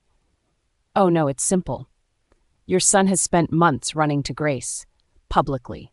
Over and over again. Every time he stood by her, he betrayed me, and you expect me to ignore all of that? To pretend he's still worthy of being my mate?" "You don't understand the pressure Alexander is under," Victoria shot back, her tone rising. Her composure was gone now. "Do you think this is easy for him? The council, the pack. Do not ask me to pity him," I snapped, my emerald eyes blazing. "I have stood in the face of your pack's whispers. I endured their mocking stares while your son cowered behind Grace. So no, I will not pity Alexander Amber." Victoria took a step closer, her tone softening again. She was trying another tactic now. "I can see that you're angry, and you have every right to be. Scarlett, you're not wrong about Alexander. He's made mistakes. I won't make excuses for them. But this isn't just about him. It's about what you'll lose if you give up this bond." "And what am I supposed to gain by keeping it?" I said coldly. "Influence, power, protection," she replied smoothly. Her voice lowered, almost pleading. "You may think you're strong enough to fight alone, Scarlett, but you're not. The Winters pack is making it clear. Grace is their priority. Without Alexander's alliance, without my support, you will be an outsider. Alone." Something flickered in my chest, but it wasn't doubt. It was rage. I stepped closer, my voice calm but dripping with venom. "You think I'm afraid of standing alone? That I can't survive without Alexander?" My lips curled into a humorless smile. "Let me make this clear, Victoria. I would rather stand completely alone than stay tethered to a man who has proved time and again that I do not matter to him." For a moment, she said nothing. A tense silence settled between us. Then she took a deep breath and folded her hands in front of her. Her steadiness returned, but I could see the cracks beneath her calm. "If this is about Grace," she tried again carefully, "I can handle her." I tilted my head, narrowing my eyes. "Yes," Victoria said quickly, sensing an opportunity. "I can send her away, even to Europe. She'll still receive treatment, but she won't be a problem here anymore. You won't have to see her." "Stop." My words cut through hers like a blade. "You're asking me to trust that you'll make her disappear? When Alexander will always hold that bond with her, no matter where she goes?" "No," I shook my head firmly. "I won't be second to her. Not now. Not ever." Victoria's mask of composure broke completely this time. Her shoulders tensed, and she looked away briefly, as if trying to regain control of her emotions. When she turned back to me, her voice was sharp again. "You're making a mistake, Scarlett. Your pride is clouding your judgment." I said nothing. Instead, I reached for the ceremonial choker around my neck, the one she'd gleefully fastened earlier. The silver felt cool in my hands as I unlatched it. Victoria's eyes widened. "What are you doing?" Without a word, I placed the choker in her hands. Its moonstone centerpiece gleamed in the sunlight, a glaring reminder of everything she demanded from me. "This," I said, gesturing to the choker, "is a symbol of loyalty, of faith. But it means nothing to me now. Take it back." "Scarlett, you don't understand." "I understand perfectly." My voice was steady, unyielding. "I understand that your son has no loyalty to me, that I was only ever a pawn in this game. Well, find yourself another pawn, Victoria, because I am done." I turned on my heel and walked away. Behind me, I heard her sharp intake of breath and the faint clink of the choker as she gripped it tightly. But I didn't stop. As I descended the mansion steps, I heard her voice rise behind me, sharp and commanding. "Investigate Grace's condition fully." She barked to her beta. "I want every detail. No more excuses." I smirked. It seemed even Victoria was starting to question the truth behind Grace's so-called illness. The courtyard was expansive, its perfect stone pathways and manicured gardens stretching toward the shadowed borders ahead. I reached the middle of it when I felt the heavy weight of another presence. "Scarlett." His voice echoed across the courtyard before I saw him. Alexander stepped from the shadows, his amber eyes glowing faintly. His imposing frame blocked my path, everything about him radiating dominance, except to me. His wolf mason's energy pushed against the space between us, but Cora stood strong within me, refusing to back down. "You're still here?" I drawled, an eyebrow. "You can't just walk away from this," he said, his voice tight with frustration. I tilted my head. "Watch me." For a moment, he didn't say anything. His gaze searched mine as though he thought he could intimidate me into breaking. But I didn't flinch. Finally, he straightened his posture, his tone shifting into something colder. "Jason will escort you back to your home," he ordered. I snorted, shaking my head. "Escort me? Are you serious right now?" "You will not wander territories alone," he said firmly, his alpha authority creeping into his voice. I laughed bitterly, the sound cutting through the tension. "You think you can command me? That's rich." "You're my intended mate," he snapped, his amber eyes glowing brighter with frustration. "You're my responsibility." I cut him off, my voice rising with anger. "Responsibility? When has protecting me ever been your priority? When you left me alone to face your pack's whispering wolves? Or perhaps when you abandoned me to stand at Grace's bedside instead?" His entire frame stiffened. For a moment, his gaze softened like he might argue, but I didn't let him.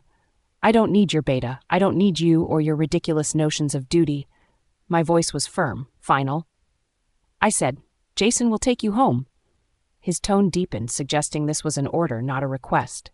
"And I said no," I growled back, my emerald eyes gleaming as Cora's power rose to meet Mason's challenge. Chapter 20, Fractured Defiance. Scarlett's POV.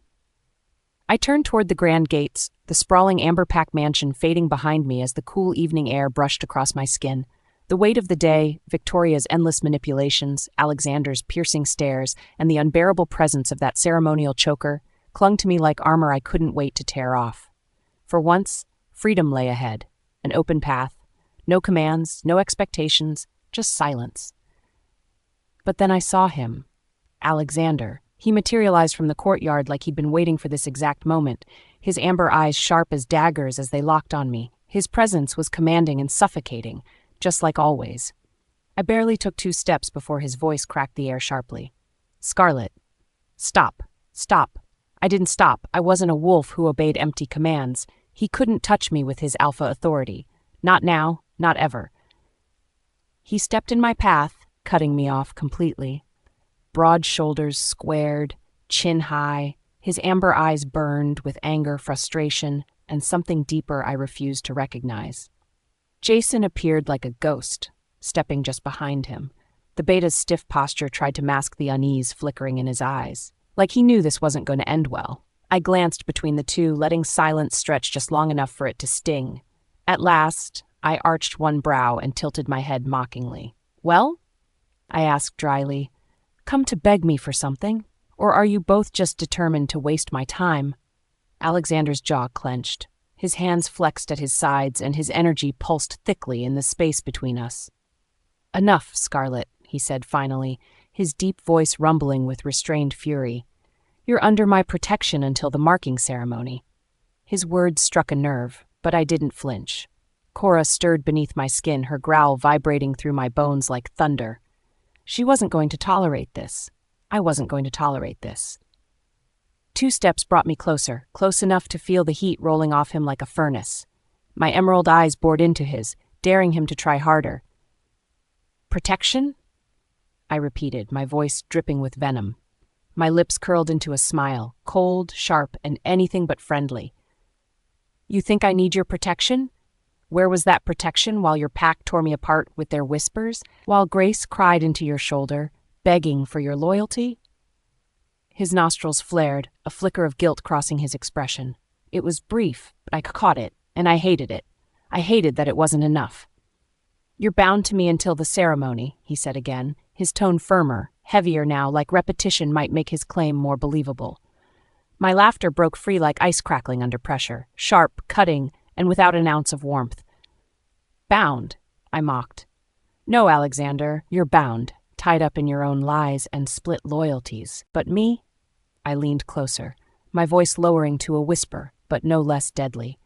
"I don't belong to you. Not now, not ever."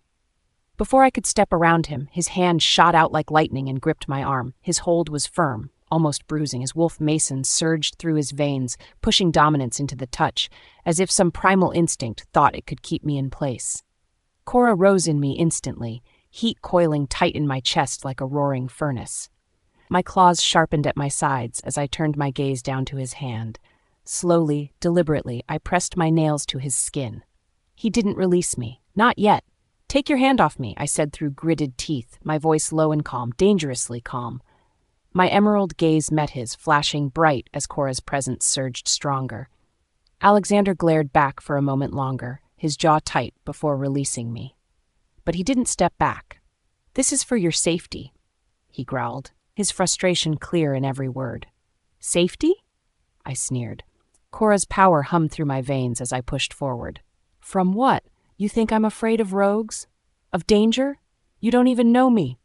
Jason, standing to the side, shifted nervously. His beta position might have demanded composure, but no amount of training could hide his unease. Before Alexander could retort, his expression shifted. Briefly, his sharp amber gaze softened. His head tilted slightly, as though listening to something, or someone, through his thoughts. I recognized the flicker of a wolf bond immediately, and I didn't have to guess who was on the other end of it.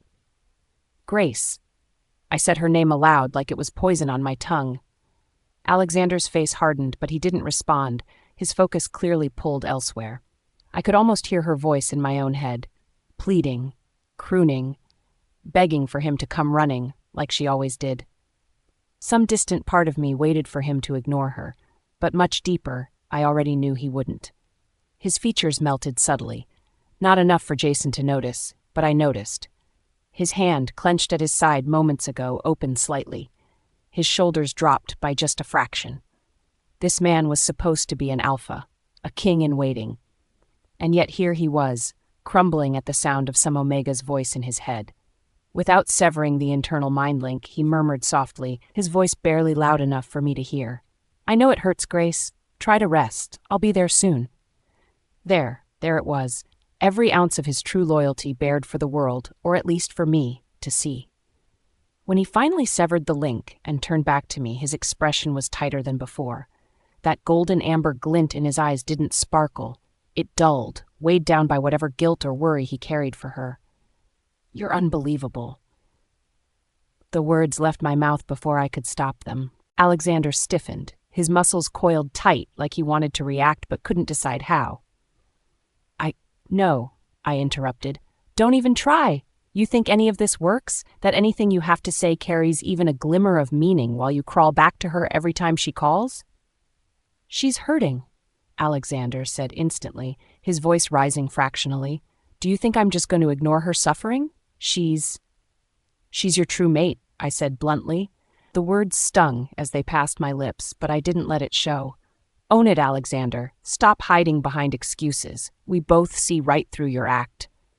Tension rippled between us, thick and nearly suffocating. And then, just like that, something in him snapped.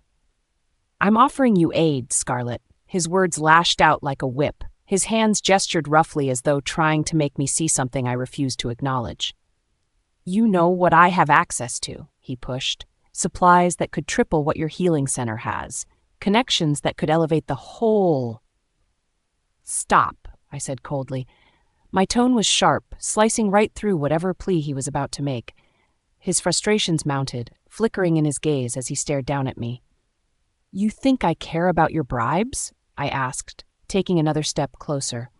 Save that act for someone who needs rescuing, like Grace. She seems to like being saved. His eyes flickered again, guilt flashing just briefly before his wolf surged stronger. His next words carried the growl of Mason's frustration.